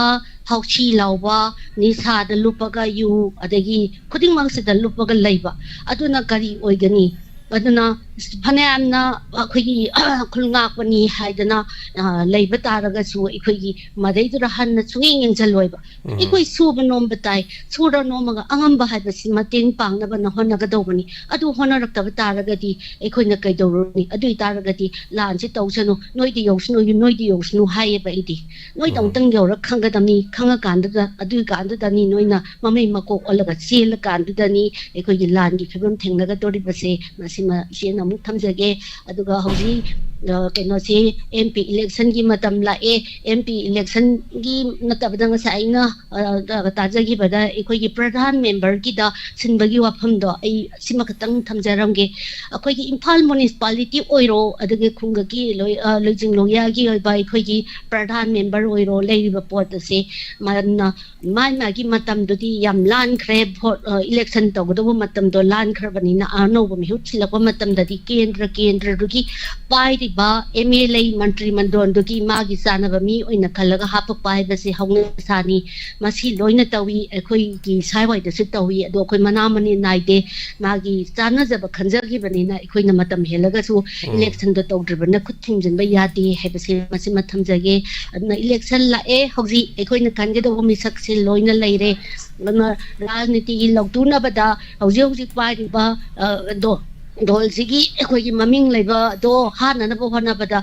ꯍꯥꯜꯂꯒ ꯑꯩꯈꯣꯏꯒꯤ ꯈꯨꯜ ꯉꯥꯛꯄ ꯊꯣꯛꯂꯛꯂꯤꯕ ꯃꯌꯥꯝꯁꯤ ꯍꯥꯟꯅꯅꯕꯒꯤ ꯄꯣꯂꯤꯁꯤ ꯂꯩ तारगदी सेक्शन बियू मदुना मरम ओरगा लेबांग मांगदोब लै तारगदी यामना कुमना खंधारगा अखोइगी मांगदनबगी मसाकतो लैबा लैंगाक लोइसिंगना मदु मतंग वाखन खंधारगा सेना थाजब लेरगा इरमदमसिगी ने कोइन थोलेसे इरमदमसि कंदबा यादे हाइबगी पोता पांदम थंबियू अदुगा भोट थादबिगदोरिबा इरेसा पुंगनमंगना सेल पीबा लाप मतमदा हंदक्ति पीबा Laiba मीदो एखोइना थीना ngang se haibase masi yade haibase एखोइ खंगनबम थोइ एखोइ मोखोइगी यांखै चाम चनी लिसिंग ओइरसु पीरिबा पोतुना एखोइगी पुंसी हिंबा यागदबो पोत नते करिगिदमक्ता असुक कनबा लान तौरिङै कानसिदा इलेक्शन मचाजी इलेक्शन जिबगी दमक्ता एखोइना पैसा येलदोइनो नखोइगिदो अदुना खोइ कयाम कुइना जागदोइनो पैसा दो पुगो मतुम मनो पैसा येलंबा यारोइ हाइबसे मसी मकदंग थमसी मतिक चाबा मी हाइबसे एखोइगी थमोइदा लोइ खल्लोइरे ngasi social media ni na एखोइना पाक सना mobilization तत्तब तारगसु social media da ulaga nganglaiba khudingmaksida loina ba एखोइना तासलगा लौसन लेखोइ एखोइगी mute अफब हाइबदो थोबनी मदै दे एखोइना कैदौगनी माइनस तौदनबा एखोइगी डिवाइड तौदनबा एखोइगी मतिक चाबसे सेते येन थोगनरगा एखोइना अखोइगी कादना वोट काननबगी मचाकसि ओइननबा अमा खतंग ओइना अपुनबगी सकतम ओइना सागदबनी हाइबसे मसिंग मखतंग अपुनबा अखोइगी फबा मीतो मदु खनगदबनी हाइबसे मसिंग मखतंग इ थमजरगा सागचरिचे नवाजे चेना सेलगी वाफम हमसो हाइबिरे हमलो वाफम हमा हाइतार सेलगी वाफम से खरा दे दम लापजानी नना सेलगी वाफम दुदी तसेना हागदे खोय कैमै लेंदे अदुगा अइंगोंदा नोंमा मौं खंना स्मा हाइरकी डायमंड तारुबदा डायमंड दगी खंगनरकपा मी अमना सेल पुगी अदुगा सेल दु सिंगक्तेना नोंमा अइंगोंदा सही अमगी ममांगदा अइंगोंदा हाइरकी अदा अइना सेल पीखिबदुदा अइना हाइ सेल दु पुनबदु होय खंगनरुरे थेंगनरुबदगी सेल दु पिरमदाइदा अखोइदा सेल दु पीगे हाइना हाइबिरमब्रनेना अइना हाइ हाइदि हाइ अदु ओइरगदी सेलदु सिंगक्प सिंगक्तब अखोइ यारगदी पक्पीगनो अइना हायबा कइनो हाय कान सेलदु पुबा मत अखोइ सेल पुनो हाइदे अदुगा पुनगनो सो हाइदे अदो मदोंग या पामने अदो मदोंगी अनिंगबा पामने हाइता तसेंग हाय कान अदों कमाइ तौगदगी अदों कमाइनि हिंगदगी कमाइ चागदगी कमाइ तो ngasi हौगलगा ngसमाइ तौ सुमि तो अखोइना सि ताकदौ केसु लेते मयाम पुनो मन हेना लोइ खंगनरबा अदु यावे सुमाइ तौदना कनागुम्बा ममिंग मथा अदुम तत्तन अदुम थरोम यावबिरंबा कोलंबदो सदुम यावे अदु यारगदी मदु अखोइरोमदा पक्पीदबा हाइता चेना थममि वाफम सि मदुनि अदुना कनागुमन मदु वाफम दु तारकपदैनि सेजु वाफम सि तानबदैनि अदा याम नुंगाइजदबदि अखोइगी थौरम सिदा अखोइना सिदा रेडियो दा याम कन्ना टीवी दा थवा यावबिरंबा अमखक लैखिदबा mahak laikhidabadуда अखोइना नुंगाइतदना फोटोगो तो उत्तना मस्तेदा अस नुंगाइते इनाउदु याम नुंसिबने सुमाइ सुमाइ तौबनि खोटपनेना उच्चगिबा हाइतारे याम लोरिबदि अदुगी इमुंगदुदा अमुक कोना था तरे निपान चही म फादोरेको था तरे निपान होगरान नोंम लैखिदबा इनाउदुगी ममादुना इंगोन कॉल तौरेबो नोइसिदगी नेना मी मला ए द मी मला कान मान सुमाइ तौर सेल खर साउनो पालिसिंग निफु यांखै पुगरे पैसादु पीदरे हाइरकपा हाइतारे नुंगाइतबै वानिदा छि नुंगाइतबै इमुंगदु याम लैबा नतेबा अदै हुसिकी इनाउदु मा लैगिद्रे मतुंगदा माइ मचा हुंदोमिनी मचा नुपा हुंदोमिनी माइ नुपि लेहौरिनेबा अंगांगदुगी एडमिशन तौनबा सेलबो लेतेना तौबा टाइमिंग बो यावे मदैदुदा हाइजनदना सेंदु पुसनबिरमगा सेंदु सिंगबिरमदबा हाइतार अदु नुंगाइते अदु तसेना दे खोइगदि मरि लेनमते खोइगी मिसु नते अदु ताबिरिबा मया पुनो मुसाम सेक्शन बिगदबसे अदोमनो सेल पिथोखिबा नत्रगा पुथोखिबा नत्रगा थंगदोखिबा हाइबसे अदोंगी अनिंगबा पामबनेबा अदु यारि मखैदे अदोमनो वाखल खनबियो हाइतारे मी मा थेंगनबा मतमदा थेंगनगदोरिबा मी अदु कनानो करिनो अदुगा कमदौगदगे हाइबदु अदुगा मसिगी येंगनरुरगदे हाइता खोजु पिक्थना हालगा लै मयामना जुमना नतबदुको अदु मयाम लैसिदे अदुम थोंगने अदोमनो सुम थोंगने अमसु थोंगने खोजि लोइ थोइ असिदे रेडियोगी टीवीगी वानते अदु मयाम याम शिक्षण बियो मसिगी वाफम जिम हाइतारे अदु मसिगी वाकत से खरा लाई अदु सेसु ताबिरंगनी अदु मयाम खरा अदुम शिक्षण बिरो मनसेना हाइबिरकुस याम नुंगाइजै मरम दिसिदे यावबिरि मयाम सिगी पुनिंग लोक्सिंग ओइबिरोबा मदु पुमनमक सिंग अदो अखोइगा करिगुम हिरम अमतदा मरि लैनदे अदुगा खोइ मया पुरमक सेक्शन मिनर सी हाइबो वाफम सिगा लोइनना आई मथंगी कॉलर द खुदोंग साबा पिजरी मथंगी कॉलर से होल तौदना लैबिरे अदुगा मरकसिदा आई मयाम नुंगाइना बाहाइ तारेको अमुक्तंग इसे पुनबतिना पिबिरक योंगसाक मरुस मिगेंग अमतंग संबिसि फटना नै थक थक नम तो उचरमगे थागचरी इचे योंगसाक पिबिरप योंगसाक की मतम दे योंगसाक सादना करी चारुनिको ꯌꯣꯡꯆꯥꯛꯁꯤ ꯃꯔꯨ ꯃꯌꯥꯝ ꯆꯥꯕꯩ ꯋꯥ ꯅꯠꯇꯦ ꯁꯤꯡꯖꯨ ꯈꯤꯇꯪ ꯍꯦꯛ ꯆꯥꯕ ꯏꯔꯣꯝꯕ ꯈꯤꯇꯪ ꯍꯦꯛ ꯆꯥꯕꯗꯤ ꯃꯍꯥꯎꯏꯗꯅꯀꯣ ꯑꯗꯨꯅ ꯇꯥꯒꯠꯆꯔꯤ ꯀꯣꯕꯤꯁꯤ ꯑꯩꯅ ꯑꯩꯈꯣꯏꯒꯤ ꯁꯤꯗꯩꯗ ꯑꯩꯒꯤ ꯏꯪꯈꯣꯜ ꯃꯆꯥ ꯑꯃ ꯂꯩꯌꯦ ꯑꯗꯨ ꯏꯪꯈꯣꯜꯗꯨꯗ ꯀꯣꯕꯤ ꯈꯔ ꯊꯥꯕꯒꯤ ꯚꯤꯗꯤꯑꯣ ꯃꯇꯦꯛ ꯑꯃꯁꯨ ꯅꯝꯖꯕꯁꯨ ꯂꯩꯌꯦ ꯑꯗꯨ ꯀꯣꯕꯤꯗꯨ ꯍꯦꯛꯄꯒ ꯄꯥꯝꯃꯨꯏ ꯍꯥꯏꯇꯥꯔꯦ ꯀꯣꯕꯤ ꯈꯨꯍꯣꯡꯁꯦ ꯑꯗꯨꯅ ꯀꯣꯕꯤ ꯌꯥꯝꯕꯗꯤ ꯅꯠꯇꯦ ꯁꯨꯝ 5-10 ꯈꯛ ꯊꯥꯕ ꯍꯥꯏꯇꯥꯔꯦ ꯑꯗꯣ ꯁꯤꯗꯩꯗꯁꯨ ꯏꯆꯦꯅ ꯊꯤꯟꯕꯁꯨ ꯌꯥꯎꯕꯤꯔꯦ ꯑꯗꯨꯒ ꯏꯆꯦꯒ ꯂꯥꯛꯃꯤꯟꯅꯔꯤꯕ ꯇꯤꯝ ꯂꯣꯏ ꯁꯨꯔꯦ ꯁꯤꯗꯩꯗ ꯃꯤ ꯂꯣꯏ ꯂꯩꯔꯦ ꯃꯌꯥꯝ ꯃꯁꯛ ꯈꯪꯕ ꯌꯥꯎꯕꯤꯔꯝꯒꯅꯤ ꯌꯦꯡꯕꯤꯔꯣ ꯊꯦꯡꯛ ꯌꯨ ꯃꯊꯪꯒꯤ ꯑꯩ ꯀꯣꯜ ꯂꯧꯈꯠꯆꯒꯦ ꯍꯜꯂꯣ ꯍꯜꯂꯣ ꯒꯨꯗ ꯑꯐꯇꯔꯅꯨꯟ ꯇꯌꯥꯏ ꯇꯔꯥꯝꯅꯨꯛꯆꯔꯤ ꯇꯧꯖꯔꯛꯏ ꯀꯔꯤ ꯀꯩꯁꯥꯝꯊꯣꯡ ꯂꯥꯡꯕꯝ ꯂꯩꯀꯥꯏꯗꯒꯤ ꯂꯥꯡꯕꯝ ꯃꯃꯤꯇꯥꯅꯤ ꯍꯥꯏꯕꯤꯌꯨ ꯀꯔꯤ ꯀꯔꯤ ꯋꯥꯐꯝ ꯊꯝꯕꯤꯅꯤꯡꯉꯤ ꯁꯥꯔ ꯍꯥꯏꯕꯤꯌꯨ ꯉꯔꯥꯡ ꯅꯍꯥꯟꯗꯒꯤ ꯑꯩꯈꯣꯏꯒꯤ ꯁꯥꯔꯒꯤ ꯏꯟꯁꯄꯦꯛꯇꯔ ꯇꯌꯥꯏꯒꯤ ꯃꯅꯦꯝ ꯐꯠꯇꯕꯕꯨ ꯂꯩꯔꯝꯒꯗ꯭ꯔꯥ ꯍꯥꯏꯅ ꯍꯪꯅꯔꯛꯏꯕꯁꯤꯡꯁꯦ ꯁꯥꯔ ꯁꯥꯔ ꯇꯥꯖꯩꯀꯣ ꯇꯥꯏꯌꯦ ꯇꯥꯏꯌꯦ ꯐꯖꯅ ꯇꯥꯖꯩ ꯑꯗꯨꯝ ꯍꯥꯏꯕꯤ ꯃꯈꯥ ꯇꯥꯅ ꯖꯔ ꯍꯥꯏꯕꯤꯁꯤ ꯍꯪꯅꯔꯛꯏꯕ ꯃꯌꯥꯝꯁꯦ ꯂꯩꯌꯦ ꯁꯥꯔ lay tasengna lay ay isada palabani aduna sumaina isada palabani video gi drama da karida lako orega chune ko sa sugumba se tawa haugi bagi mayam wari sina boksida yamna nuaitaba adagi arobini wangang bobok thokide laibo lo na phadalaga he ubada kiba itomda su khangba aduga mayamna di thajabida moy akhoi mi phattaba hinkap tikapsibu laibrane hada mi leirangani haba ko sa sigumba pot akhoi su yam thajadaba mi yaba akhoi khoirangodaba ayuki sujadeba nungdangi laimaren imoyno khoramjariba tudagi hena tarigumba amta khangsarakaba mi ne haba ko sa adugu ay lon thokide ana kuina wangangada yang wana ngangi yang wana ay lelai ay hi project ay hi pasna hi taruk surapada laigida bani taruk mapung hayakada ko sa matam dudagi ay laitana ba honnarakase adu aina kari adubu aina marak amtang thasarakanda hojik inebuktu adum laibiribro lairi madu thorom taramadi nungaigadro direct adum harid moigi lokhamde moigi na is nomne ISTV ne ba moigi na mo adu moigi sigumba taba mi na te haba phone de yengamade sigumba taba mi dinate ko sa adu ai je laitana ba hotna ba se ai na khali ko ai di punsida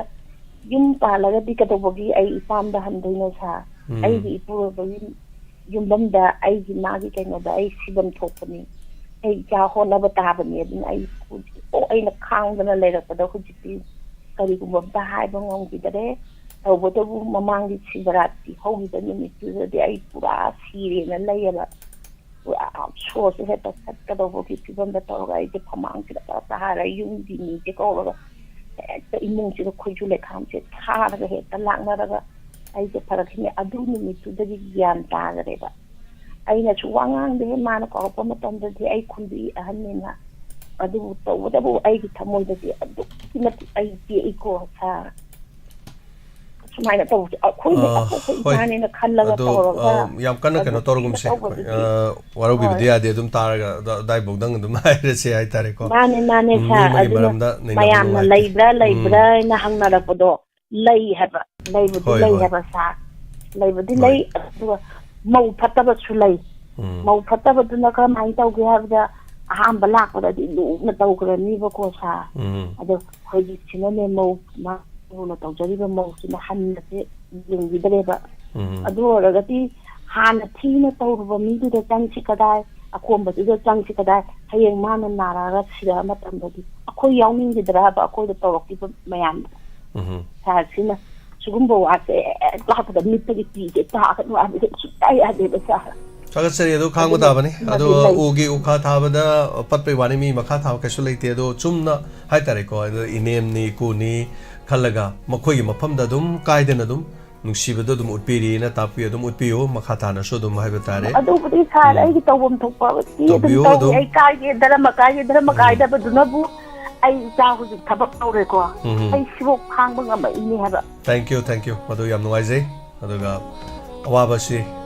mo chana da mi mo chana da bai se dum leigani masi dum thokani punsi da sungare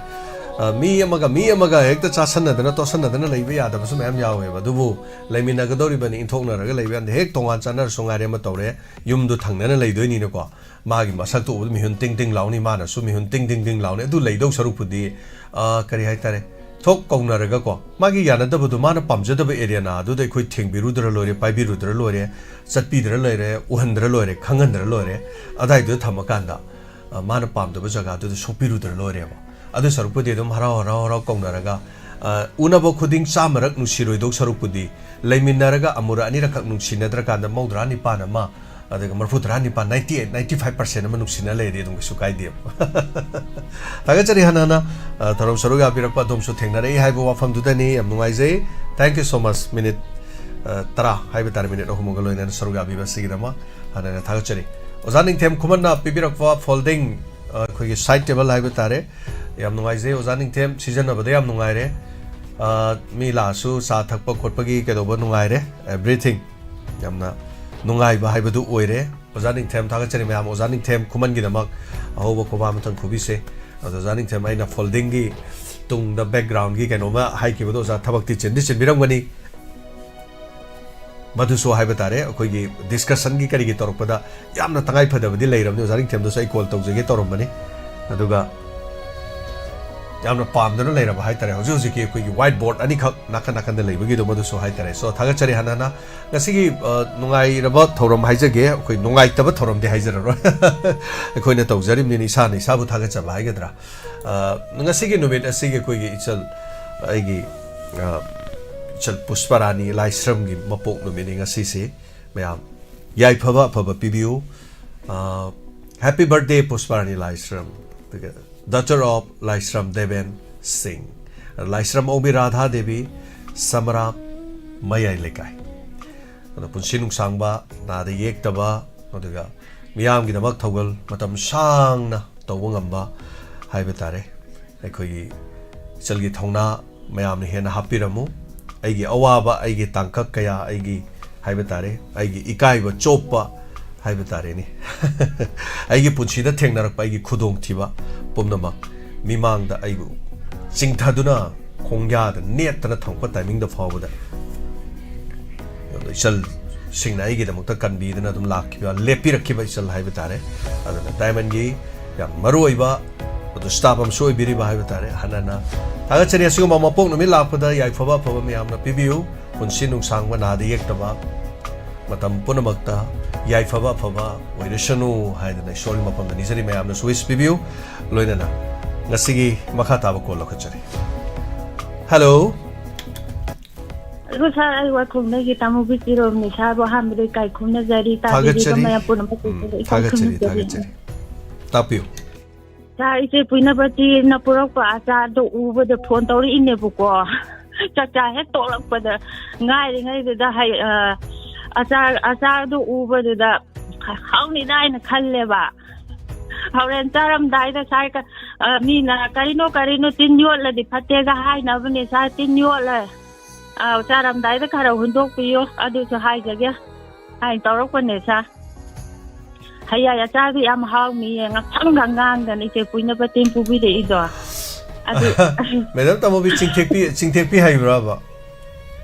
chingthek nai hai na bne sa Chingthek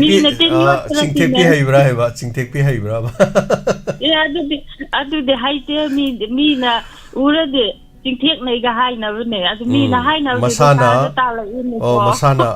masana di khangja de hai bani chingthek pi hai baje khangja te bi hai bne to thagachari akoi khangja da lai tabra khangja te hai bane kari ge leiru do no da kari ge leiru ne sungwari ni da phagi tor ni tapi makha kari na biu adu dum haige na tawa adu Miss Pusparani ge birthday na habadu ju yam nungai ge sa anai yaw tawa ade gi punche sang ba tung koina koi mayang gi thabak thoram seba tawba ngamba su oya sonu hai nei so da mi je res ko ai na so ꯑꯗꯨꯁꯨ ꯍꯥꯏꯖꯒꯦ ꯑꯗꯨꯒ ꯑꯔꯣꯏꯕꯗ ꯏꯆꯦ ꯁꯅꯥꯇꯣꯝꯕꯤꯅ ꯄꯨꯈꯠꯂꯛꯑꯝꯕ ꯋꯥꯔꯤꯗꯣ ꯄꯩꯁꯥꯒꯤ ꯃꯇꯥꯡꯗꯣ ꯌꯥꯝ ꯆꯨꯝꯃꯦꯕꯀꯣ ꯌꯥꯝ ꯆꯨꯝꯃꯦ ꯍꯥꯏꯗꯤ ꯁꯦꯟꯒꯤ ꯃꯇꯥꯡꯁꯦ ꯃꯤ ꯅꯨꯡꯁꯤꯅꯍꯜꯂꯦ ꯃꯤ ꯈꯠꯅꯍꯜꯂꯦꯕ ꯄꯩꯁꯥꯒꯤ ꯃꯇꯥꯡꯁꯦ ꯃꯤꯁꯨ ꯈꯠꯅꯍꯜꯂꯦ ꯃꯤꯁꯨ ꯅꯨꯡꯁꯤꯅꯍꯜꯂꯦꯕ ꯑꯗꯨ ꯇꯧꯇꯕꯨ ꯑꯩꯒꯤ ꯋꯥꯈꯜꯒꯤ ꯑꯣꯏꯅꯗꯤꯅꯦ ꯑꯩꯁꯦ ꯐꯅꯗꯤ ꯂꯩꯇꯦꯕꯀꯣ ꯐꯅꯗꯤ ꯂꯩꯇꯅꯁꯨ ꯍꯧꯔꯛꯑꯦ ꯑꯗꯨ ꯍꯧꯖꯤꯛꯁꯨ ꯑꯗꯨꯝꯁꯨ ꯂꯩꯇ꯭ꯔꯤ ꯑꯗꯨꯒ ꯃꯤꯗꯒꯤ ꯄꯩꯁꯥ ꯄꯨꯒꯦ ꯍꯥꯏꯕꯁꯦ ꯑꯩꯗꯤ ꯍꯥꯏꯔꯝꯗꯥꯏꯗ ꯋꯥꯈꯜ ꯆꯥꯝꯃꯁꯨ ꯈꯜꯂꯦꯕꯀꯣ ꯍꯥꯏꯗꯤ ꯏꯀꯥꯏꯖꯕꯗꯣ ꯄꯩꯁꯥ ꯄꯨꯒꯦꯒ ꯍꯥꯏꯕꯁꯦ ꯑꯩꯅ ꯄꯤꯊꯣꯛꯀꯅꯤ ꯍꯥꯏꯔꯗꯤ ꯑꯩ ꯍꯔꯥꯎꯕ ꯄꯣꯛꯑꯦꯕ ꯍꯥꯏꯗꯤ ꯃꯤꯅ ꯍꯪꯉꯛꯄꯗ ꯑꯩꯅꯒ ꯄꯤꯕ ꯉꯝꯖꯈ꯭ꯔꯗꯤ ꯑꯩꯉꯣꯟꯗ ꯋꯥꯈꯜ ꯅꯨꯡꯉꯥꯏꯕ ꯑꯃ ꯄꯣꯛꯍꯧꯋꯦ ꯑꯗꯨꯒ ꯑꯩꯅ ꯃꯤꯗꯒꯤ ꯑꯁꯤꯕꯨ ꯄꯩꯁꯥꯒꯨꯝꯕ ꯍꯪꯗꯧꯕ ꯃꯇꯥꯡ ꯇꯥꯔꯦꯅꯒ ꯌꯥꯎꯔꯛꯄꯁꯦ ꯌꯥꯝꯅ ꯋꯥꯈꯜꯁꯦ ꯆꯥꯝꯃ ꯈꯟꯗꯣꯏꯅꯦꯕ ꯑꯗꯨꯒ ꯑꯗꯨꯃꯥꯏꯅꯁꯨ ꯈꯜꯂꯦ ꯑꯗꯨꯒ ꯌꯥꯝ ꯆꯨꯝꯃꯦ ꯏꯆꯦ ꯁꯅꯥꯇꯣꯝꯕꯤꯅ ꯍꯥꯏꯕꯗꯣ ꯄꯩꯁꯥꯒꯤ ꯃꯇꯥꯡꯗꯣ ꯑꯗꯨ ꯑꯩꯈꯣꯏ ꯃꯌꯥꯝ ꯐꯥꯞꯁꯨ ꯇꯥꯃꯤꯟꯅꯕꯝꯁꯨ ꯗꯔꯀꯥꯔꯁꯨ ꯑꯣꯏ ꯑꯗꯨꯒ ꯑꯩꯈꯣꯏ ꯃꯤꯑꯣꯏꯕꯁꯦ ꯑꯩꯅ ꯐꯔꯦꯟ ꯆꯠꯂꯤꯅꯦꯕ ꯃꯤꯅ ꯐꯔꯦꯟ ꯈꯟꯖꯔꯤꯅꯦꯕꯀꯣ ꯑꯗꯣ ꯊꯕꯛ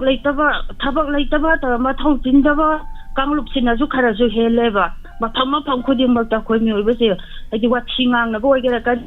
ꯃꯤꯒꯤ ꯋꯥꯔꯤ ꯋꯥꯇꯥꯏ ꯄꯨꯁꯤꯜꯂꯒ ꯑꯃꯒ ꯁꯨꯝ ꯄꯪꯁꯥ ꯁꯥꯟꯅꯕꯁꯦ ꯑꯩꯗꯤ ꯊꯑꯣꯏꯅꯁꯨ ꯇꯥꯅꯤꯡꯗꯦꯕꯀꯣ ꯇꯥꯔꯁꯨ ꯀꯥꯟꯅꯗꯕ ꯋꯥꯗꯤ ꯑꯩ ꯅꯥꯀꯣꯡ ꯑꯩꯒꯤ ꯀꯣꯛ ꯃꯅꯨꯡꯁꯤꯗ ꯂꯧꯁꯤꯟꯗꯦꯕꯀꯣ ꯍꯥꯏꯁꯤꯟꯅꯔꯝꯃꯦꯗꯅ ꯑꯗꯨꯒ ꯇꯨꯃꯤꯟꯅ ꯂꯩꯊꯣꯛꯄ ꯑꯩꯒꯤꯗꯤ ꯑꯗꯨꯒ ꯑꯩꯗꯤ ꯀꯥꯎꯋꯦꯕ ꯃꯤꯒꯤ ꯋꯥꯊꯤ ꯋꯥꯔꯤꯁꯦ ꯀꯌꯥꯁꯨ ꯅꯤꯡꯁꯤꯡꯒꯟꯇꯦꯕꯀꯣ ꯑꯩ ꯋꯥꯈꯜꯁꯤꯗ ꯑꯗꯨ ꯑꯩꯅꯁꯨ ꯊꯑꯣꯏꯅ ꯃꯥꯁꯦ ꯑꯗꯨꯅꯤ ꯑꯗꯥꯅꯤꯒ ꯍꯥꯏꯗꯅ ꯑꯩꯅꯁꯨ ꯍꯥꯏꯒꯦꯒ ꯍꯥꯏꯕꯁꯦ ꯀꯌꯥꯁꯨ ꯈꯟꯒꯟꯇꯦ ꯍꯥꯏꯕꯀꯣ ꯑꯗꯣ ꯇꯁꯦꯡꯅ ꯑꯩꯉꯣꯟꯗ ꯑꯐꯥꯅꯅ ꯗꯥꯏꯔꯦꯛ ꯑꯩꯅ ꯇꯧꯔꯨꯗꯕ ꯊꯕꯛ ꯑꯃꯅ ꯗꯥꯏꯔꯦꯛꯀ ꯍꯥꯏꯔꯛꯄꯁꯦ ꯑꯗꯨꯗꯗꯤ ꯑꯩꯒꯤ ꯁꯥꯎꯗꯤ ꯑꯃꯈꯛ ꯂꯩꯖꯩꯌꯦꯕ ꯑꯗꯨꯗꯗꯤ ꯑꯩꯁꯦ ꯈꯥꯝꯊꯤꯡꯉꯝꯃꯔꯣꯏꯕꯀꯣ ꯃꯌꯥꯝꯅ ꯑꯗꯨꯃꯥꯏꯅ ꯇꯧꯋꯦ ꯑꯗꯨꯅ ꯌꯥꯝ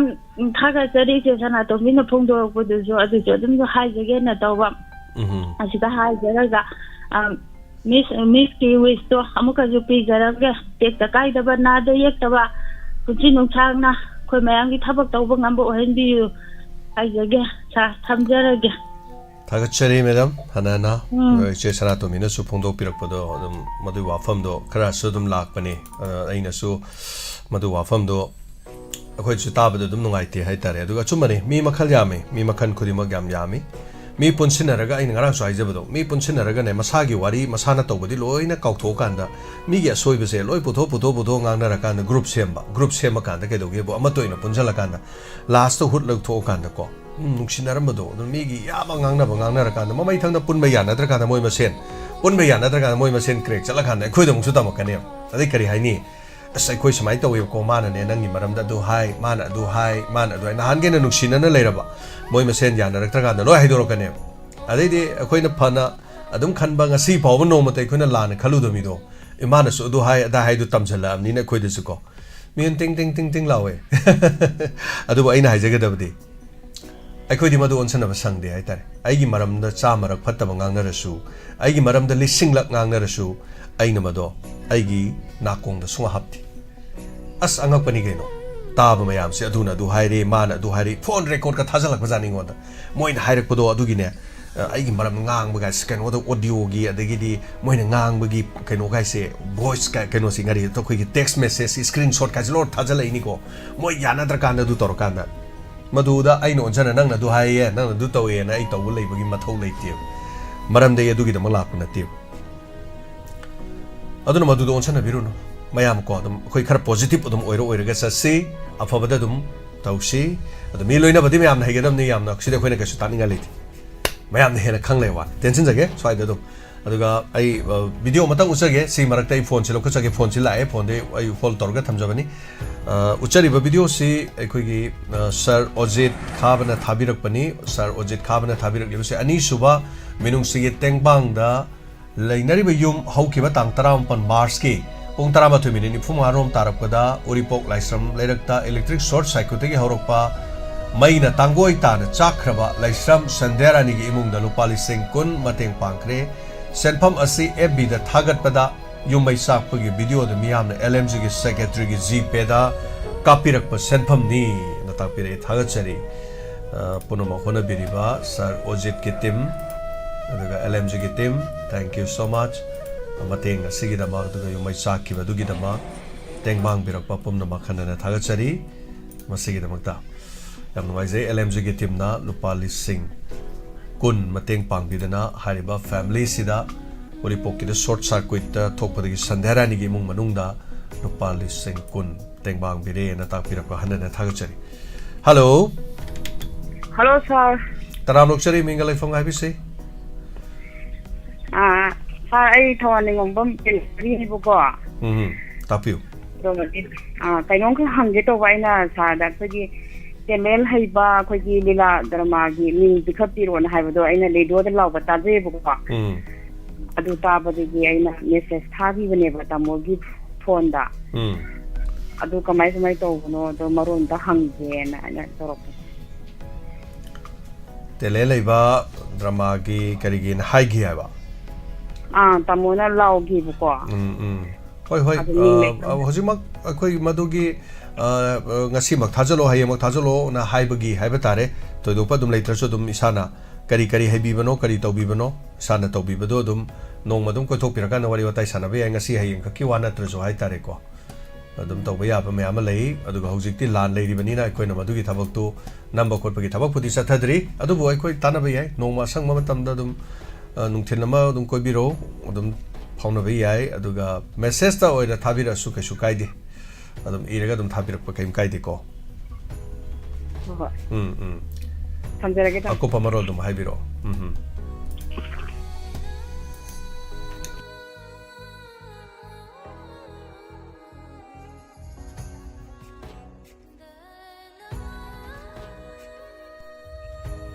Hello. Hello. Oh, Taram Lokshari. Oh, I cannot be as a woman saying the imagine. Oh. Oh, I know. Tapu. Tadakun, the hanging the open. Bim, Shua, Pusparani, Mr. Push, Maggie Bagget up with the shoe. After a poor Mongoloid, Amna, and the Pushing Shango, one like the Orson, who had the issue with Shimongo teacher. Otherwise, I have done it at the hanging with around 6 years there. Who you have kind of this Gigi, Torah Hangoli and Hyvido. I do. I took a go ahead. Ziba, what I can, but I don't disagree. We pay to do them have. I know the G, the Queen Relay Heber. I don't any point of the hang, but we must change my Yasanara. Yasanara can make a little Heber. And we see us who don't know them, but by day a Heber. These any point of that, I don't have any. Oh, Madu Yasanara, Sungaran covered the Oresi de Mimana di Tongan. I don't high without that can get high the door. Oh, Mana Mohavana, Lali Hazaga Dabani, Lali Hazaga Dabani, Yanari to Naziri Bangi Yanabanebo. And Hosina Utra Sanglena Diana Bangam de Moyana Driba Lali Hazaro have never. Was I never that high he would say. I covered the power the power weaver. I don't mind. I do vote ki vote ki matang si dinda khalak panina koi vote amna ishagi yam tawon dia tawon si adu ga koi na thing ba di chuma ma jo po ni na ai tang khai ning go sing mayam da vote ki choi da tha do view choi da tha do thu view ba sanong cha ki di tam da kai ni eki le khanu ba cha yam ting na da mi ta yam dina ba ko da si ya yam pong tong na da ni hoi koi ki kai ngong da akwai assembly election shuba da am pidin shi na da aru bi tham bin shi aru MP election gi ya pat ta ko na ne mai ma gi ko ko kien da ru pu di da MLA singa de kan osin da khara kan ko nom ga som to ta na thang ba ka khara ga kan to yam he na to pa sang khari tong da adu mo ja ka chu mai ma na da roi han da ka da ki ma di pau sa khara long na ra ma ga su ka pinai ra ma ga su ada ki pi gi hai ba su nga ma roi Tira koi noi ba sa so tu nge ye le hai bu su kam ma pa ngang thong ngam do man di ye di do kam ku se adagi lo ga ba su ka lo wi da ba ma am da ba chang ni han da se hoi adu na ke di je ka je ki di oi na au ta di su na di su lo thok re adu ga BJP gi oi na di hu pa ko lo ko ngam dri oi na a di da su mani ko da su double inti na har ga mo ni hu ba lo ko ngam da ba si mo gi ꯑꯁꯣꯟꯕꯅꯤ ꯍꯥꯏꯅ ꯂꯣꯡꯉꯦ ꯑꯗꯨꯕꯨ ꯂꯥꯎꯊꯣꯔꯛꯑꯅꯤ ꯑꯊꯨꯕ ꯃꯇꯝꯗ ꯃꯣꯏ ꯂꯥꯎꯊꯣꯛꯑꯅꯤ ꯑꯗꯨꯒ ꯉꯥꯡꯖꯔꯤꯕ ꯏꯃꯥ ꯏꯁꯥꯒꯤ ꯑꯣꯏꯅꯗꯤ candidate ꯂꯩꯖꯈ꯭ꯔꯦ ꯑꯩ ꯈꯟꯖꯈ꯭ꯔꯦ ꯂꯥꯎꯊꯣꯔꯛꯄꯗꯒꯤ ꯑꯩ ꯑꯗꯨꯝ ꯈꯟꯖꯈ꯭ꯔꯦ ꯑꯩ ꯀꯦꯟꯗꯤꯗꯦꯠ ꯂꯩꯖꯈ꯭ꯔꯦ ꯀꯩꯁꯨ ꯀꯥꯏꯗꯦ ꯚꯣꯠ ꯑꯁꯤ ꯂꯩꯖꯈ꯭ꯔꯦ ꯑꯩ ꯀꯦꯟꯗꯤꯗꯦꯠꯇꯤ ꯂꯥꯎꯊꯣꯛꯄꯗ ꯌꯥꯎꯈ꯭ꯔꯦ ꯍꯣꯏ ꯍꯣꯏ ꯌꯥꯝ ꯅꯨꯡꯉꯥꯏꯖꯩ ꯍꯣꯏ ꯑꯗꯨꯅ ꯌꯥꯝ ꯅꯨꯡꯉꯥꯏꯔꯦ ꯑꯩ ꯃꯣꯠ ꯌꯥꯝ ꯅꯨꯡꯉꯥꯏꯅ ꯂꯩꯔꯤꯅꯤ ꯍꯧꯖꯤꯛꯁꯦ ꯊꯥꯒꯠꯆꯔꯤ ꯏꯃꯥ ꯑꯩꯗꯤ ꯚꯣꯠ ꯌꯥꯝ ꯄꯥꯝꯖꯕ ꯍꯥꯏꯇꯥꯔꯦ ꯏꯁꯥꯁꯨ ꯃꯇꯝ ꯑꯃꯗ ꯑꯗꯨꯝ ꯂꯦꯞꯆꯈꯤꯕ ꯄꯤꯛꯑꯁꯨ ꯆꯥꯎꯔꯁꯨ ꯀꯣ ꯃ꯭ꯌꯨꯅꯤꯁꯤꯄꯥꯜ ꯀꯥꯎꯟꯁꯤꯜ ꯑꯗꯨꯝ ꯂꯦꯞꯆꯈꯤꯕ ꯀꯥꯁꯨ ꯀꯥꯖꯈꯤꯕ ꯑꯗꯒꯤ ꯌꯥꯝꯅ ꯏꯁꯥ ꯄꯥꯝꯖꯕ ꯍꯥꯏꯇꯥꯔꯦ ꯏꯂꯦꯛꯁꯟ ꯑꯗꯨꯕꯨ ꯇꯧꯍꯟꯅꯤꯡꯗ ꯁꯨꯛꯇꯧꯗꯤ ꯇꯧꯍꯟꯅꯤꯡꯈꯤꯗꯦ ꯇꯧꯍꯟꯅꯤꯡꯗ꯭ꯔꯒꯁꯨ ꯁꯣꯏꯗꯅ ꯇꯧꯔꯛꯀꯗꯧꯔꯕꯅꯤꯅ ꯑꯩꯈꯣꯏ ꯈꯥꯡ ꯉꯝꯃꯔꯣꯏꯗꯧꯅꯤꯅ ꯃꯌꯥꯝ ꯊꯥꯗꯕꯤꯌꯨ ꯃꯌꯥꯝ ꯄꯨꯝꯅꯃꯛ ꯊꯥꯗꯕ ꯑꯃꯗꯤ ꯇꯣꯛꯄꯤꯒꯅꯨ ꯍꯥꯏꯕꯁꯤꯅ ꯃꯌꯥꯝꯗ ꯑꯩꯅ ꯌꯥꯝꯅ ꯏꯀꯥꯏ ꯈꯨꯝꯅꯕꯒ ꯂꯣꯏꯅꯅ ꯃꯌꯥꯝ ꯌꯥꯝ ꯅꯣꯡꯃꯤꯠꯆꯔꯤ ꯑꯃꯗꯗꯤ ꯑꯩꯈꯣꯏꯒꯤ ꯆꯍꯤ ꯃꯉꯥ ꯀꯨꯏꯅ ꯋꯥꯅ ꯉꯥꯏꯖꯔꯛꯄꯁꯦ ꯅꯨꯃꯤꯠꯇꯨ ꯈꯛꯀꯤ ꯉꯥꯏꯍꯥꯛꯀꯤ ꯁꯝ ꯃꯤꯅꯤꯠ ꯈꯔꯒꯤ ꯁꯦꯀꯦꯟ ꯈꯔꯒꯤꯗ ꯑꯩꯒꯤ ꯈꯨꯅꯤꯁꯤꯅ ꯆꯍꯤ ꯃꯉꯥꯒꯤ ꯑꯩꯈꯣꯏꯒꯤ ꯂꯥꯏꯕꯛꯁꯤ ꯂꯦꯞꯈꯤꯗꯧꯔꯤꯕꯅꯤ ꯆꯨꯝꯃꯅꯤ ꯁꯤꯝꯇꯗꯤ ꯃꯌꯥꯝꯅ ꯀꯥꯎꯕꯤꯅꯨ ꯍꯥꯏꯕꯁꯦ ꯍꯥꯏꯔꯒ ꯃꯌꯥꯝꯅ ꯃꯐꯝꯗ ꯅꯣꯡꯃꯛꯄꯒ ꯂꯣꯏꯅꯅ ꯑꯩꯅ ꯃꯌꯥꯝꯗ ꯚꯣꯠ ꯊꯥꯗꯕꯤꯌꯨ ꯍꯥꯏꯕ ꯋꯥꯍꯩꯁꯦ ꯁꯤ ꯍꯥꯏꯖꯔꯒ ꯊꯝꯖꯔꯒꯦ ꯏꯕꯨꯡꯉꯣ ꯊꯥꯒꯠꯆꯔꯤ ꯏꯃꯥ ꯊꯦꯡꯛ ꯌꯨ ꯍꯣꯏ ꯌꯥꯝ ꯅꯨꯡꯉꯥꯏꯖꯩ ꯍꯣꯏ ꯊꯝꯕꯤꯔꯣ ꯊꯥꯒꯠꯆꯔꯤ ꯃꯤꯑꯣꯏ 913 ꯍꯧꯖꯤꯛ ꯐꯥꯎꯕꯗ ꯂꯩꯕꯤꯕ ꯊꯥꯒꯠꯆꯔꯤ ꯊꯧꯔꯝꯁꯤꯗ ꯂꯩꯕꯤꯕ ꯑꯣꯖꯥ ꯖꯤꯅꯤꯡꯂꯥꯡ ꯀꯣꯜ ꯇꯧꯕꯤꯔꯛꯄ ꯃꯥꯜꯂꯤ ꯑꯣꯖꯥ ꯖꯤꯅꯤꯡꯂꯥꯡꯁꯨ ꯀꯣꯜ ꯊꯥꯒꯠꯆꯔꯤ ꯍꯜꯂꯣ ꯌꯥꯝꯕ ꯀꯣꯟ ꯇꯧꯖꯔꯤꯕ ꯑꯩ ꯅꯅꯥꯎ ꯆꯥꯟꯈꯔꯤꯕꯅꯤ ꯌꯥꯝꯕ ꯌꯥꯝꯕꯒꯤ ꯖꯤꯕꯤꯗ ꯌꯥꯝꯗꯕ ꯆꯥ ꯊꯛꯅꯕ ꯑꯣꯏꯖꯨꯅ ꯈꯤꯇꯪ ꯍꯥꯞꯆꯈꯤꯕꯅꯤ ꯌꯥꯝꯕ ꯑꯗꯨꯒ ꯌꯥꯝꯕ ꯉꯁꯥꯏ ꯑꯩꯈꯣꯏꯒꯤ ꯀꯣꯂꯔꯁꯤꯡꯅ ꯑꯩꯈꯣꯏ ꯏꯆꯦ ꯁꯅꯥꯇꯣꯝꯕꯤꯅ ꯍꯥꯏꯕ ꯋꯥꯐꯝꯗꯣ ꯑꯗꯨꯁꯨ ꯀꯩ ꯍꯥꯏꯇꯥꯔꯦ ꯍꯣꯏ ꯌꯥꯝ ꯆꯨꯝꯃꯤ ꯑꯗꯨꯒ ꯑꯩꯈꯣꯏꯁꯦ ꯌꯥꯝꯅ ꯌꯥꯝꯕ ꯌꯥꯝ ꯂꯨꯏ ꯍꯥꯏꯇꯥꯔꯦ ꯑꯩꯈꯣꯏ ꯍꯥꯏꯅꯕ ꯑꯩꯈꯣই ꯍꯤꯁꯇ꯭ꯔꯤꯒ ꯇꯝꯃꯛꯄꯗ ꯑꯩꯈꯣꯏꯒꯤ men were born free ꯍꯥꯏꯅ ꯍꯥꯏꯕꯗꯣ ꯑꯗꯨꯒ but they were everywhere in chain and am haibado yam history da ko aduna khoi khongthang se yamna kai haitare mase yaduga khoi gi haijaba ya ba haije jaru yam rich kai de khoi da sumna thabak tor lo yam ba khoi gi di achumba le mai kai da sal lo re sumane adu yam ngasi se khoi gi khongthang ni sai tare yam ba adu khoi gi sum theng nei kanu gi khoi gi khoi gi madu wan mojing oi ba male adu khoi gi sai ne phum sura ba ni oi ma khoi gi 파기 왜 kidnap tawba akhoi sakhangdaba singna haibadu masamangna chu dum sum thosagre madu akhoi drug karabar tawba adumaina oibani haidana chu dumaina paud sum senthokgi yauri yamba aduga masigi matang si akhoi nuaite akhoi manipur se akhoi adum laibijani yamba adu akhoi na udabwani manungda akhoi karabar tawse akhoi any akhoi community lenamakti haibna te kamase adum akhoi masen jida dum akhoi hena paisa pamu ba haiba tare fattabji kari no khangdaba tungda kai oi kadum khangdaba mayam se laibijani yamba aduga masigi roine yamba hantakki akhoi report amada akhoi tobacco si yamba masi yamna chaba se yam chaba thak pusina koi gi brown sugar haiba tare heroin powder se masi da gi ju saruk se lising hena phati haina ju koi gi world health organization hai ki base magazine thing nei yamba aduga koi gi tobacco se hek chaba thak lo gi batu da koi gi second dara le ga hai tare moina hai se idak mana asina koi yauri ba drugs da yauri ba chemical mayam hai tare chari ba midu gi brain na ta kidney na ta haksang gi part ko imukta adum soidana addict tor kani habje mo koina dum hai expert sing na aduga masi da koi gi tungan ba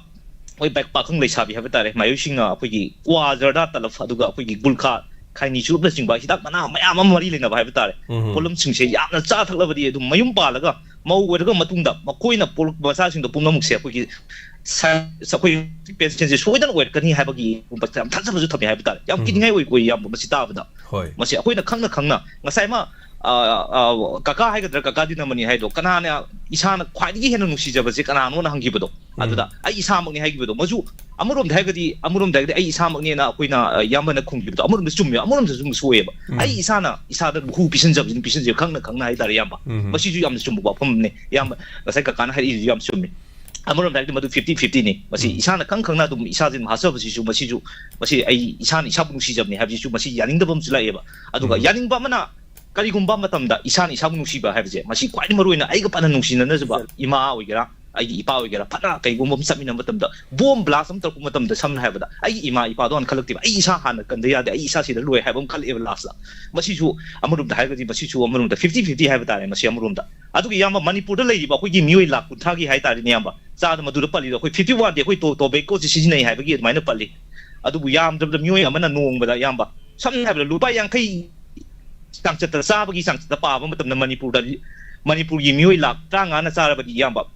nomi khudingi akoi samne habada lupa je crore tare ka khara something hele yamba mamsi khwai maruina Manipurgi milun se asobo sotaba amani habsi yam hairage aduga khwai maruina hasiksi yamba praja si adugi mati yam wanare akoi samne habada imung dana akoi mai hoba aduga mapanda thoe nungsit haibata re ne karambada akoi aing bu khangadra adudagi samne habada mai hobu khangadra masi mai haisi yamba imung si mai haisi mapandagi akoi hingsa gi paw haitare imung dana sentungi maisa haibata re ne yamba aduga lebaki lansu thengnadabdi yade adubu puksaki lansi su mayona dabu su yade aduga miam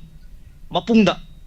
lai ba singdi kok tse khutche dum hapna ba sin loi uine aduga hingsagi maitakta ngori ngai charak sida haibata re pot tang bugi lamjenda Manipur na khwai makuk tare hadgi paw musu dum la e yamba masi yam da taching bugi yam ngai jade aduga hojik Manipur gi sen thungi fibam akoi gi thamsen na bugi thak da lei ngai da haibata re impression gi sang chi ki ngai oirpa sang da hinkalak puse akoi gi Kangin from the Mayun Tamapagi, warning ni have a same Masudum High at Nunti Numit Kudingi, seasonary, Tangai for the problem, Jeramamadi, we sang Tango items in the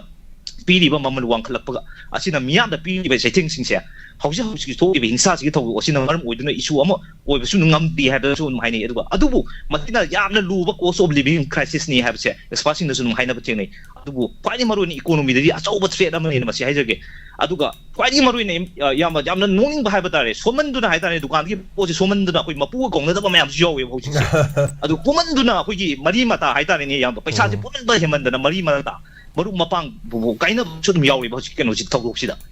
Masi here, Hajaragi Yamba, the Sinser Yam. Thank you, Tagseri Chan. Yanwazay, Torom Soroga Virapa. How's say Hayagi Matamo, Venina, Hayagi Pazaba photo, video, Yam Tabire, Yam Noise. Hayai say,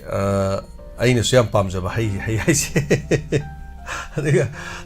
I know some diamond radio that lady Hayai Pambi, Ani Ohum, Marie Taze, Adu Manunga Ani, the Patana Palo by Tane, Ninguning Single. Hayai do Smina dum Pale, Smina. At the Sina, Akoi Madam, Manibalani, Tabirak Pani Madam, Photo Macapa Hayai Makong the Lepaga, Tagatsari, Masigi the Mak, Aduga, I call Somalai, call Solokachage, Hayai, Isepunabatina, Hek Hayai, Sar Pirak Pudu Matamaza, Kambatojam Su, Computer Mamang the Tamaga Hayai si, Hector Nick Aga, Pisalay. Horen Numidangi, Torom Tavagi, Karigi, Tabaksuna, Suna Kaidona, Zakambatoja. Thank you so much. I am to share Tobirakani, I am to Chavani. Hello. Sir, Pontoji the page in England, Sir Wapam, and Nikiam Tenham Jagabuko. Tap you. Ahamadoja, Quijing around Facebook, the Quigi Pukijin among Yanbam Tingabuko. Hoi hoi. To the Urudayam Tomi Pian the Vita. So that's in Ilang Maduang Rang, Smito, a Mark Tasagiko, Rang, say, Koi, in Consamle, Deda, Alu Angang Wake Kratai, do Aludo quick some tan to Usi, Pedo Marie, or whom Mutanida, Yamanate to Mok Marie Mangabel to Yam Alu Angang Maso. Alida Alutan Masa Center or idea, group that Tarak put a do video do, Nahan Mupudi I pet Ugrabaneo. Ado, Namu Ugi, but do the Karamoi phone the phone and Namanina Kitang may exchange what like her no idea, though Ngarangi do the Amuhena may exchange, Aduga. Nasa angang doon high belondo. Yamba ay sum mating pang malak pa na tising san malak pa ni guy. At ama doon nang onto nga to mi mangag to daga thang na. Yam minung si late na hay tare ni. Thang na chop at ani rom la kay yan ba tabag to budo yam nungay ti hay tare. Uza jini lang tamoy si yam so makatabiyo. Madam mangag to kitang like kale ko. Amok to mga to nozalo yan mo to. Adugi matunda ay na hygiene nga. Aso wara ba? Mi ahan ama hoigi fighter amegi ahan hanubi ama yummangdi hingna mai thayo asu wanara matam jila moina tunnik pi hoigi nikpi si to sinain hai matam khara de simoi moi ge dum nikpi do hoigi rianda thaglapa khoi maiti no bijing je moi nikpi thabuk do lan manung je de lepi u sinain ai moi khoi de thamoi sian put no loi haije de hai ta la jal urka da moi nikpo da maning tam nikcharo hoji ti mi wana ribina Elik yang dah lagi dapat meeting dan madu mungkin ni pada urut moi yeningang tu nanti mati singing mesti sini hajina. Elik yang dah lagi baju yum mai thado mini sasan mai thado mai nusikera hui tu bukda anga ani na sai tu ni tado kutubi uneng boleh dalam kita mesti sai tu. Aduh yang waru matan kita moi si tamai sini hajari mai yenik biji matan kata aduh matan lang isai wina number again target you have launching a kun ngai bajing the on a happy hygiene sa adu ani sumudana ne akhoi pakhang lai sa bijin koi japa matam da lai sa bijin na pakhang poraga yum do puro hala yum ye thunga thammam je chi khatanga che topi hai tare habdi nupa do na nupi do moi thunga thammam matam da nupa do lekai mi do su usilaro ba nupi khar gyan ta mi de hai bo ko che da phai lekai ni ai khar tang thong ngai ra mu na ta kana hanjila pu matam do ju akhoi ibung ipa urute nuai de ketang lam lai ho pang hai bam lai bo ko ketang lekai de be bra saning bo thamaning bo oina moi ko puru ro ga ju thonga ketang kai yong jing ai da ai ta re thambi mo hai ta kana ko direct thonga da thamam ma yaw re ba lekai mabung pa jin he u ma tan mo do yam na pi do ketang kai hai ta ketang moi da ketang respect thamaning hai ta lekai mabung pa jin sa Tagachari, Jinilang, Tagachari, Salise sing na lan manung sida kara nik pokot pay tawagi madu video ko madu kara matam kara lepiyo hai ba warolum sudhambi bani sumani yeng manung ay taba awa ba marak sida hai batar ngarang inaw managa sing san ba chat kara mangak sam da thang naga yali madu ngamoy punsida sungam ngamoy to wani phanam nung sida ba mi or suga mai tawdi ngamoy ada lan sokna ba lan phamda no mai kapna ba ani na kariguma tawbor di nangna khoi do no mai kapak panatra nangna khoi mi hat khiba natra haiduna ani mak kariguma tawki bo de lan manung ni khalasu kitang phai kari mok sun nacha da ba sing chan ba chat do macha do hat le da macha do hat lo ma pa dum hatoi ne oji ki moi video do ma pa do so no mai eke ma chen na thin ba khot pai su video u gre da ngarang gi do u ro de sa je as oi sonda gi da na ba inga sai alu tanu sat pa gi ha ba do ai di yeng ba chaka do na hina budi tala dong na te ba sat pungam da no isa ju wakhan loi sonda gi de no ko mayam de kari phobi ba no khang ai ani rak ka yeng ja dre mudu dum khal lei de ni sa ji yung ga dum ko sa se dum as dum taw lei ram ni gen mayam kari phobi ge du bu yong ne pikra ba inaw ne koi makha ni du la ni khang khang na chali ni ching du da sing chalu ra ga imung manung ge hai tare ni cha da thak ta na taw bu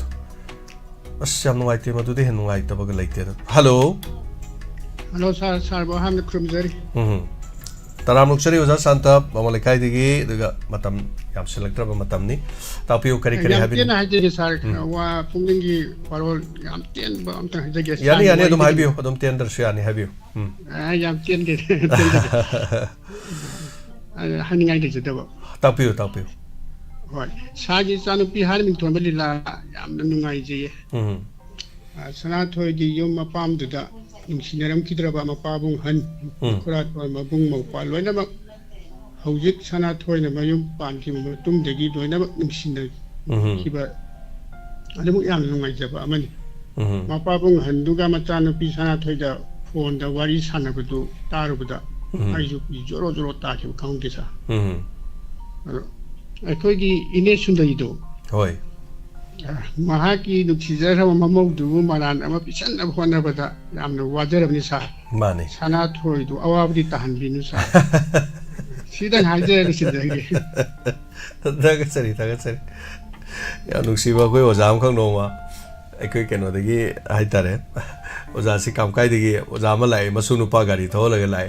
aduga sibu ibungo diamond gi james tum to na jage enter tapio pawong ai ne nai nang were masi bungo to law to phamme ai som radio da lei nge dane ai da phamo nang se phamo bungo as ai si thamoi thawai si wa da nei la bani bungo sumai to bani ne nang inspector tai ai phagi be do bungo madu sian ga nu ko nei ngon hai la ko ne inspector tai ai phagi de ma ji lei ya dra bai tare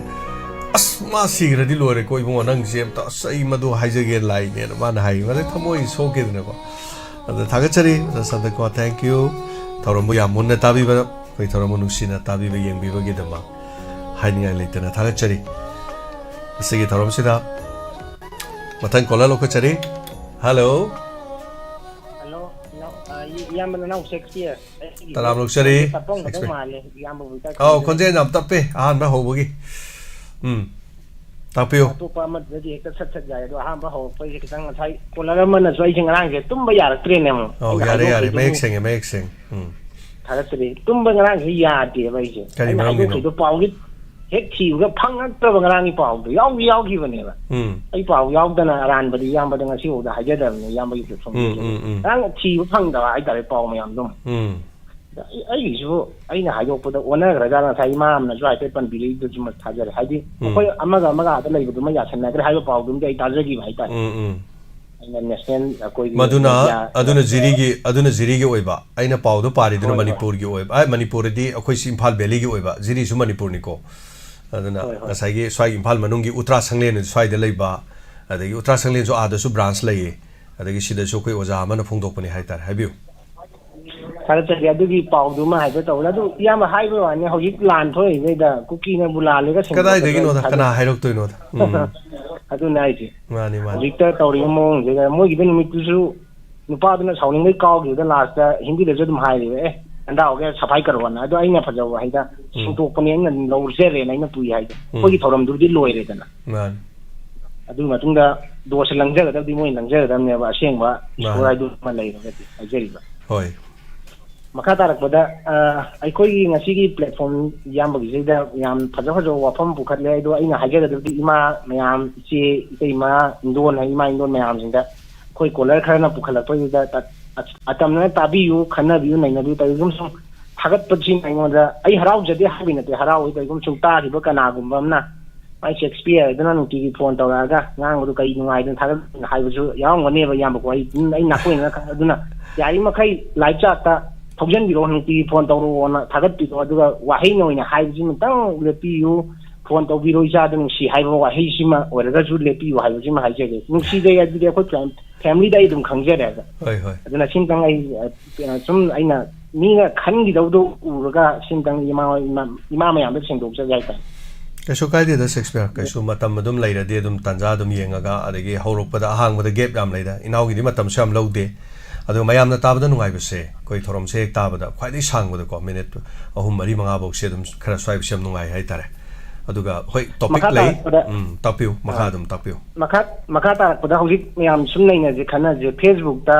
khangna tana social media da YouTuber khana ai moido mai tu haibagi natcha de ko ina haina somehow Meena ngang wado khoina tarudre udre moy namong adugi video da cut tawraga muk semjan laga haire aduna kayam kana ga doino apawa pora ka doino haibde aigi oina mod haidi kasu apawdi poro ai yamko moy moy kana ramba yai moina pini ba message khara khana boina tara to kane madum tang lepi ba yara ga di ngai ga di haitare ai khoi di sungta bu tarudre moina haibdu mai tei ron da hairak porso moina video da cut tawraga adagi amu semjan le amu haire haitare madu kayamu yamna phaduina naina ji ko yamba khoi yam moina toy beso kana da ba yan ta bu ta hanba ngam dori bra aduna khana boina thoidra wa hunna boina thoidra ina hunna boin thoka da man ba haita ado akoina ta da ujarudra budu si mayam ite mayam dana mu syama amina yeng buda yang ka hena thina ngang budu mu ta halle haita aduga mu moina mu ngang budu di madu ayoi mo to han janing de aduna yari makai di kitang yenga su sembi YouTuber sina video sembo matam da haitare ai ta har ga sento ka da dinate ko phajadi ba yamba ko ya ta ba ya da wai du adega mo hapsal laga semak pata udu di pura ko je loina amot po oiminya re haibu dum chum madran khanje ba to sima gi makha tarak pada hoje ai gi iroi loina yamba gi da thamjaning buse ko gi ngasi maki thoi ba लांजीदा YouTuber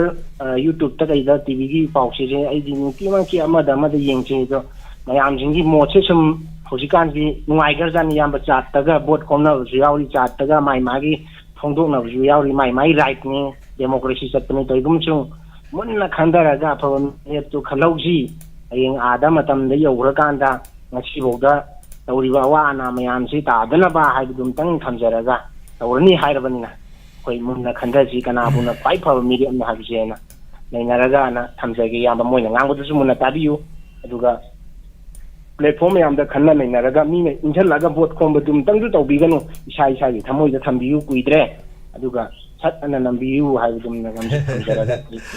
Hagachari Shakespeare vote komba di mina phanam khoma su phanam hairu aina khangada du mini khoma as yasin pa jam phaine ochumine ai smile lermani tomara chawbana degi di tombina vote khoma ko degi as ai vote somdo hongdore na kana so pak leiroi isa gi aning badi sana yamada lep khrabani aduga lep tringi manung do isana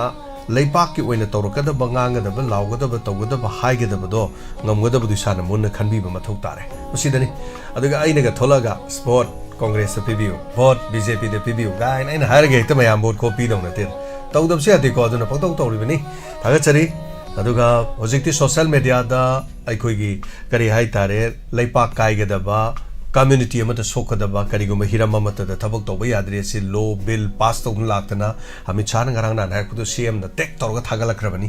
अदुना anti social ओइबो वांगांग बे यादे अदुना सिगुम थबक सि करिगुम होय मदुगी यानिंग बे यानिंग दबदि लैबिरमगनि को इसा इसागी अदुबु हाइरि बदुगी मायोक्ता लैबिब तारगदि कना कना सैथेंग नंगनि हाय कांदा मदुगी highway इनदब सिंगदो सोइदना मक्की लोगी मतुंग इना सैथेंग नंगनि इनाउ शेक्सपियर डॉक्टर गिलबर्ट अदेगी द खुचान खरिबम अखोइगी करी हाय तारे अखोइ स्पीकर गुमनि अखोइसो अखोइगी चैनल सिगी not only for our channel अखोइ चैनल सिगतना ते अतोप चैनल द सोदम उइबिबा याइको करिम तो काइबल लेते अखोइगी वादी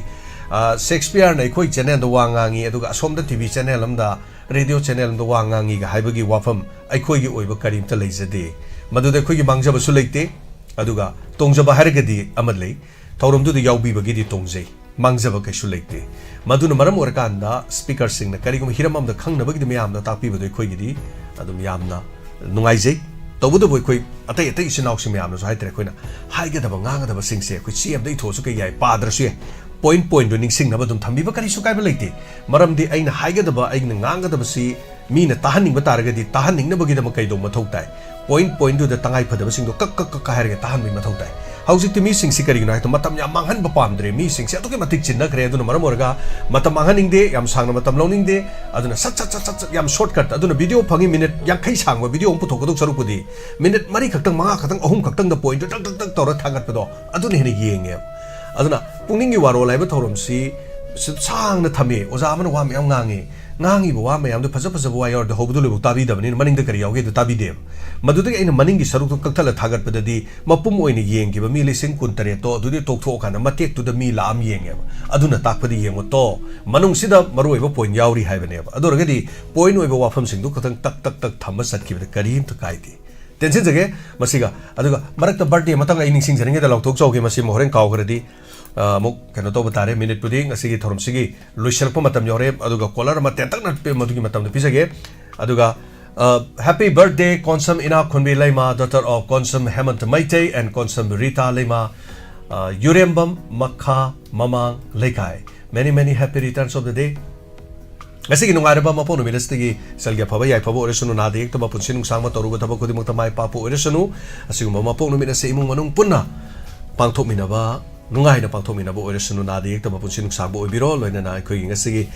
स्टाबो जरि बाइगी सल पुष्पारनी लाइसम गे सुमपो नुमिनी happy birthday many happy returns of the day Laisram Deven Singh daughter of लोइना लाइसम ओमि राधा देवी सबरामया लेकाया अनिबु याय फबा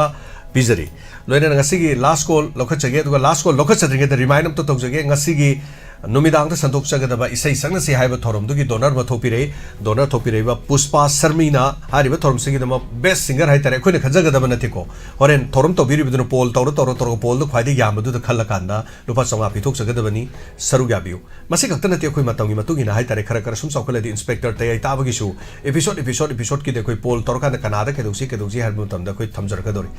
हौजे किसु ngaaki matungda suisai sangna sine du isai sangna si gi donor leitri kana gumda sambodi thoromasibu pambi bu nuksi bi singna lupa yamana ti sam sani sohum chawri changa phawda dum donor or kanda khoi nungai thokpang hektang hai tare donor dum oi bi yai hai ba wafam si tension jara kanda ngasi gi last call oina tetan lokojari hello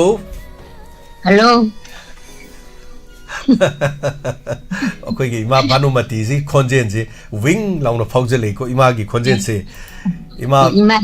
taram nuksari aroi ba caller ima tapiu khitang yang na haibiu matam silore ho yang chang na hai ro kai no mat ima na ne hai je vote की मतंग से याम हाइना रही को इमाना सोमता बनी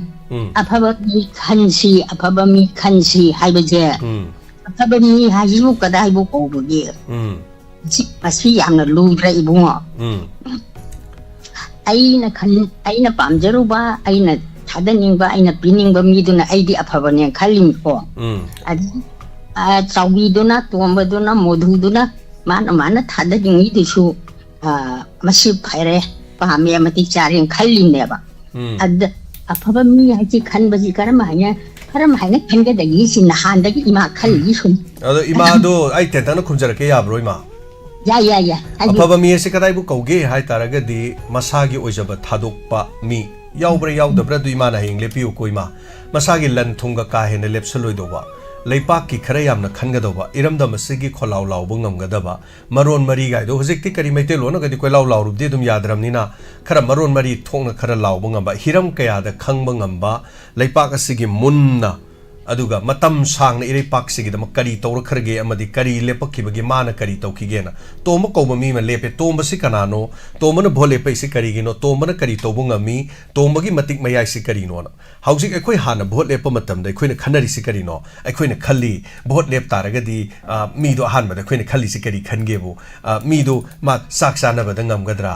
club sanga be sapi ba ngam gadra like sabi thaban chong gi be sapi ba ngam gadra lila tawhon ba ngam gadra ekoi lekai gi adu hayeng torko matam da khoi thika to bungam gadra ai gi isa du thabak to godo budu hayeng SSC gi natraga atei school gi exam da ai oza oina khan bada isa du sen namsan mangam gadra veterinary gi oina thabak chatpada ai gi isa du thabak khan mangam gadra harga mi khalle ba haladi haujik ti madu gi matam du natre maduna haujik ti kari oina khan batare hai kanda maron mari thokpa thokpadu chu chumna gi maron mari thokpadu nate hek ngangak pasal pada personality wa ngang mangam bada maron mari thokna ngang mangam ba hiram kaya da mahak se kaya muk yamna kuina iram dam sigi dam kari tor kharbage lamdam sigi dam mahang kari kari tokibage adu munna muk tang yengbiu aduga mahak na kari torugani kari hairakani ke dorkani law khong bangam gada balai pak si sen bangam gada chong bangam gada do madu maya pon mutu khanbiro sel yamna yen ba aduga ate gi khanbiro ronu ta seng na gi masagi ojaba thadokpa leipak ki damak awa na gi damak ugada iram dam si ugada mioi do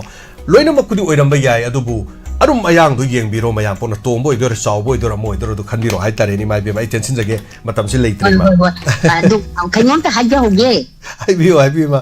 o yam sang na hai ro ina na khalle ba ko cha na hai ba du mai na o du kana o cha la sam thakchi na khalle ba cha ho bom thakchi hai ge chi da ko hoi ma cha chi lon ba matam da ko isi yang ni sanggom jang ni sini jang ni adagi kejebat adagi sing jang ni elagi jangi aroi bida sama na yang tadi cup hajana loli bami duna munna loli harakan du dako hajana baca jum saloni imdane na cup thoka wa cup thoka du ini ba madu cup thoka du da amot padu haidi le hore ba ko aduna makhata ba du cha du di taru tan bo du di thak ko da haw na thage ba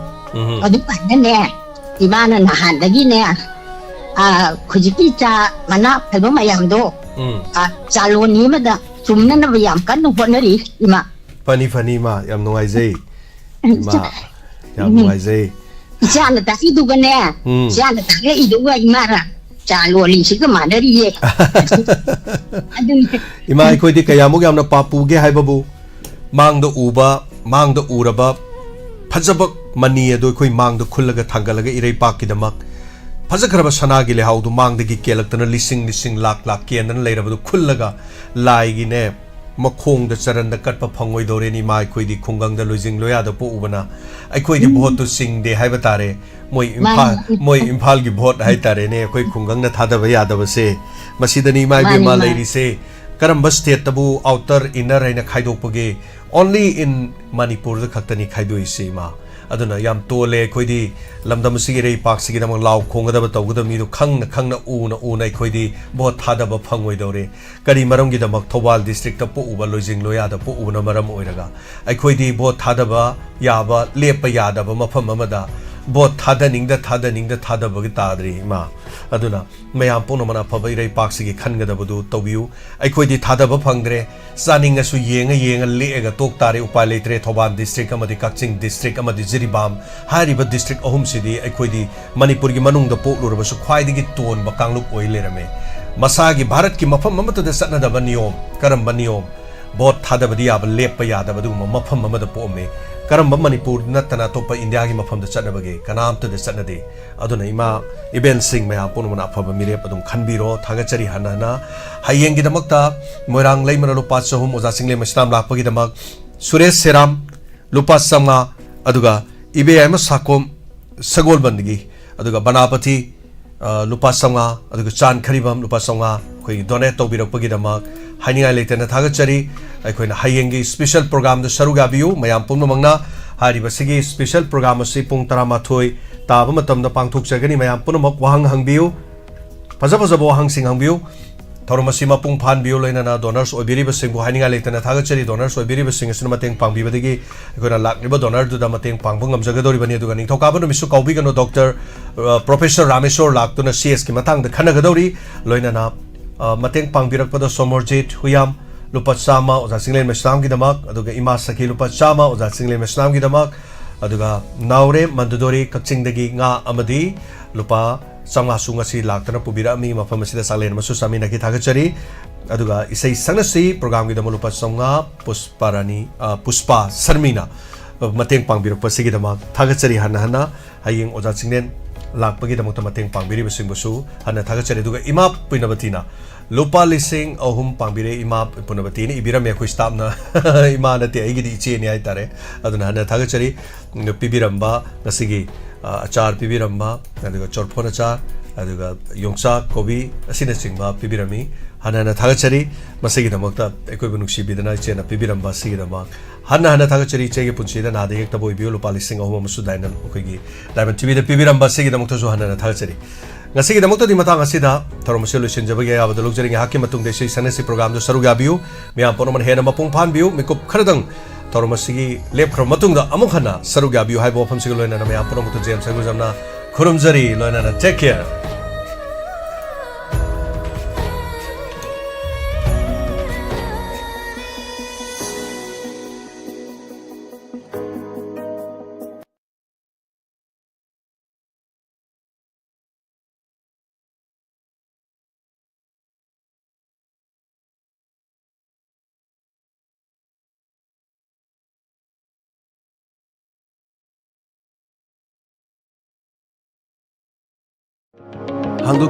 Hangdukchari Ayush Healing Point Armani Building Pakhang Lapam Pareng Kaksing Khunyai Lekai Mafam asida Ayush ki laing bagi khudong saba phangbiragani loinana makhal khudimaki therapy tobagi khudong saba su phangbigani therapy makhal singa dudi homeopathic consultation yoga and naturopathic consultation Ayush medicine acupuncture massage therapy yoga therapy steam bath, ultrasound therapy, interferential therapy, infrared therapy, vibromassage, back therapy, weight loss therapy, asina sima makhal kaya gi therapy sing phangbigan. Loinana liver gi anaba amadi kidney da nung leiba amadi tonsillitis, skin gi problem, loinana nupi gi anaba sing amadi anxiety stress, tumba yadaba sina singba sigi lahing gi khudong saba pijari. Masi khaktana tana allergic oiba, gout leiba, heart amadi masigi mari leinaba laina sing, diabetes amadi haksang gi weight hengatpa, tonga balena kaya gi maram dasu tanabibe yagani. Ningtaukaaba numittagi na thangja numit ki ayuk pung 8 dagi na pung 2 fauba loinana nomaiji numit ayuk pung 9 dagi na nungthil pung 3 faubagi Dr. Unabi bagi khudong saba phangbigan akopa marol gi dama 8413935890 loinana 6009968145 Ayush Healing Point Cure with Care Armani Building Pakhang Lapam Paring Kaksing Khunyai Lekai Nungairaba Paujel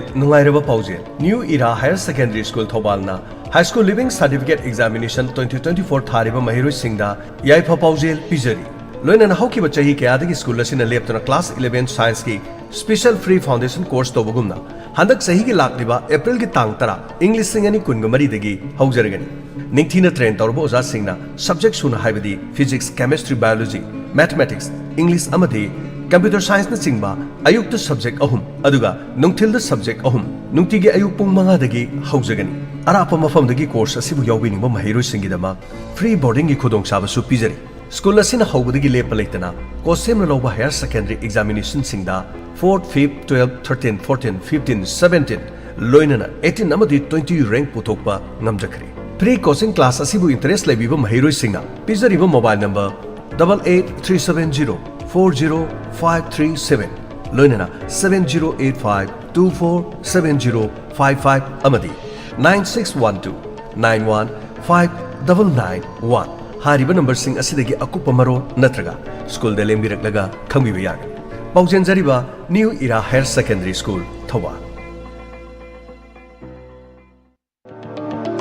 Hangdukchere miyamgi khudong chana nabagi dama fitness base changangai uchekon near KFC first floor mafam asida aerobic zumba amadi yoga gi class ayuk amadi numidang wairamda tawjari ayuk kina pung 5 makhai loinana numidang wairam gina pung 3 dagi tawjari loinana nomaijing khuding gi chahi mari degi ne chahi tara manga fawgi manung da leiba angang singi K-pop hip hop freestyle dance amasu ayuk pung mapan degi na tarama thoi nungthil gi da pung ani degi na pung mari fawba haujaragani angang sing asi da class to bugi pandam di angang sing asi da confidence hengat hananaba amadi angang sing da phone da nomaijing numita ka hena matam manghan ba asina singba sing asi thadok hanaba hona jabani mafam asi da angang sing bo mama mapa oiba sing ni yohon biduna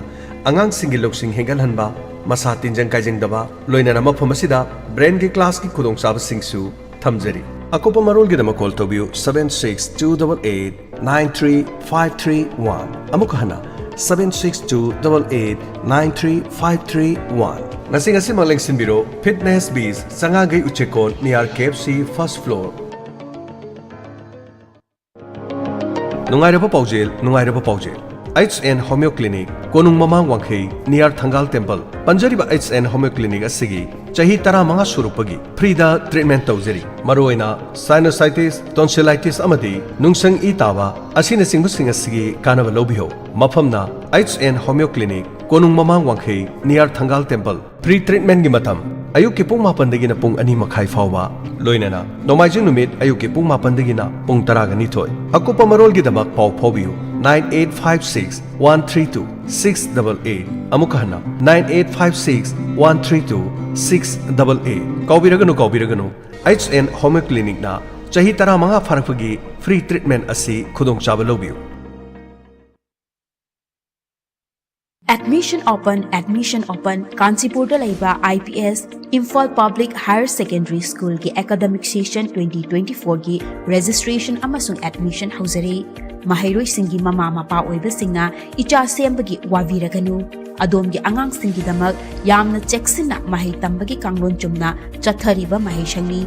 School asigi oza singna national amadi international ki thakta education icon gi mingthon pituna ikai khumna biraba founder principal gi makhada school amadi boarding da mahi tambiriba school amani school asina amadi boarding asina angang singi damakta hotna riba kayabu khangbiraga national amadi international best boarding school haina sak khangbikre thabak jillaba parents kayagi macha sing chahi chukpa boarding asida free tuition free transportation amadi school gi fee su lawdana sembiri school asigi boarding da masak nairaba guest teacher kayana foundation amadi revision course su chahi khudingi chathari mama mapa oiba singna macha sing lairik shon bagi waningai laitre maramdi adom gi angang singbu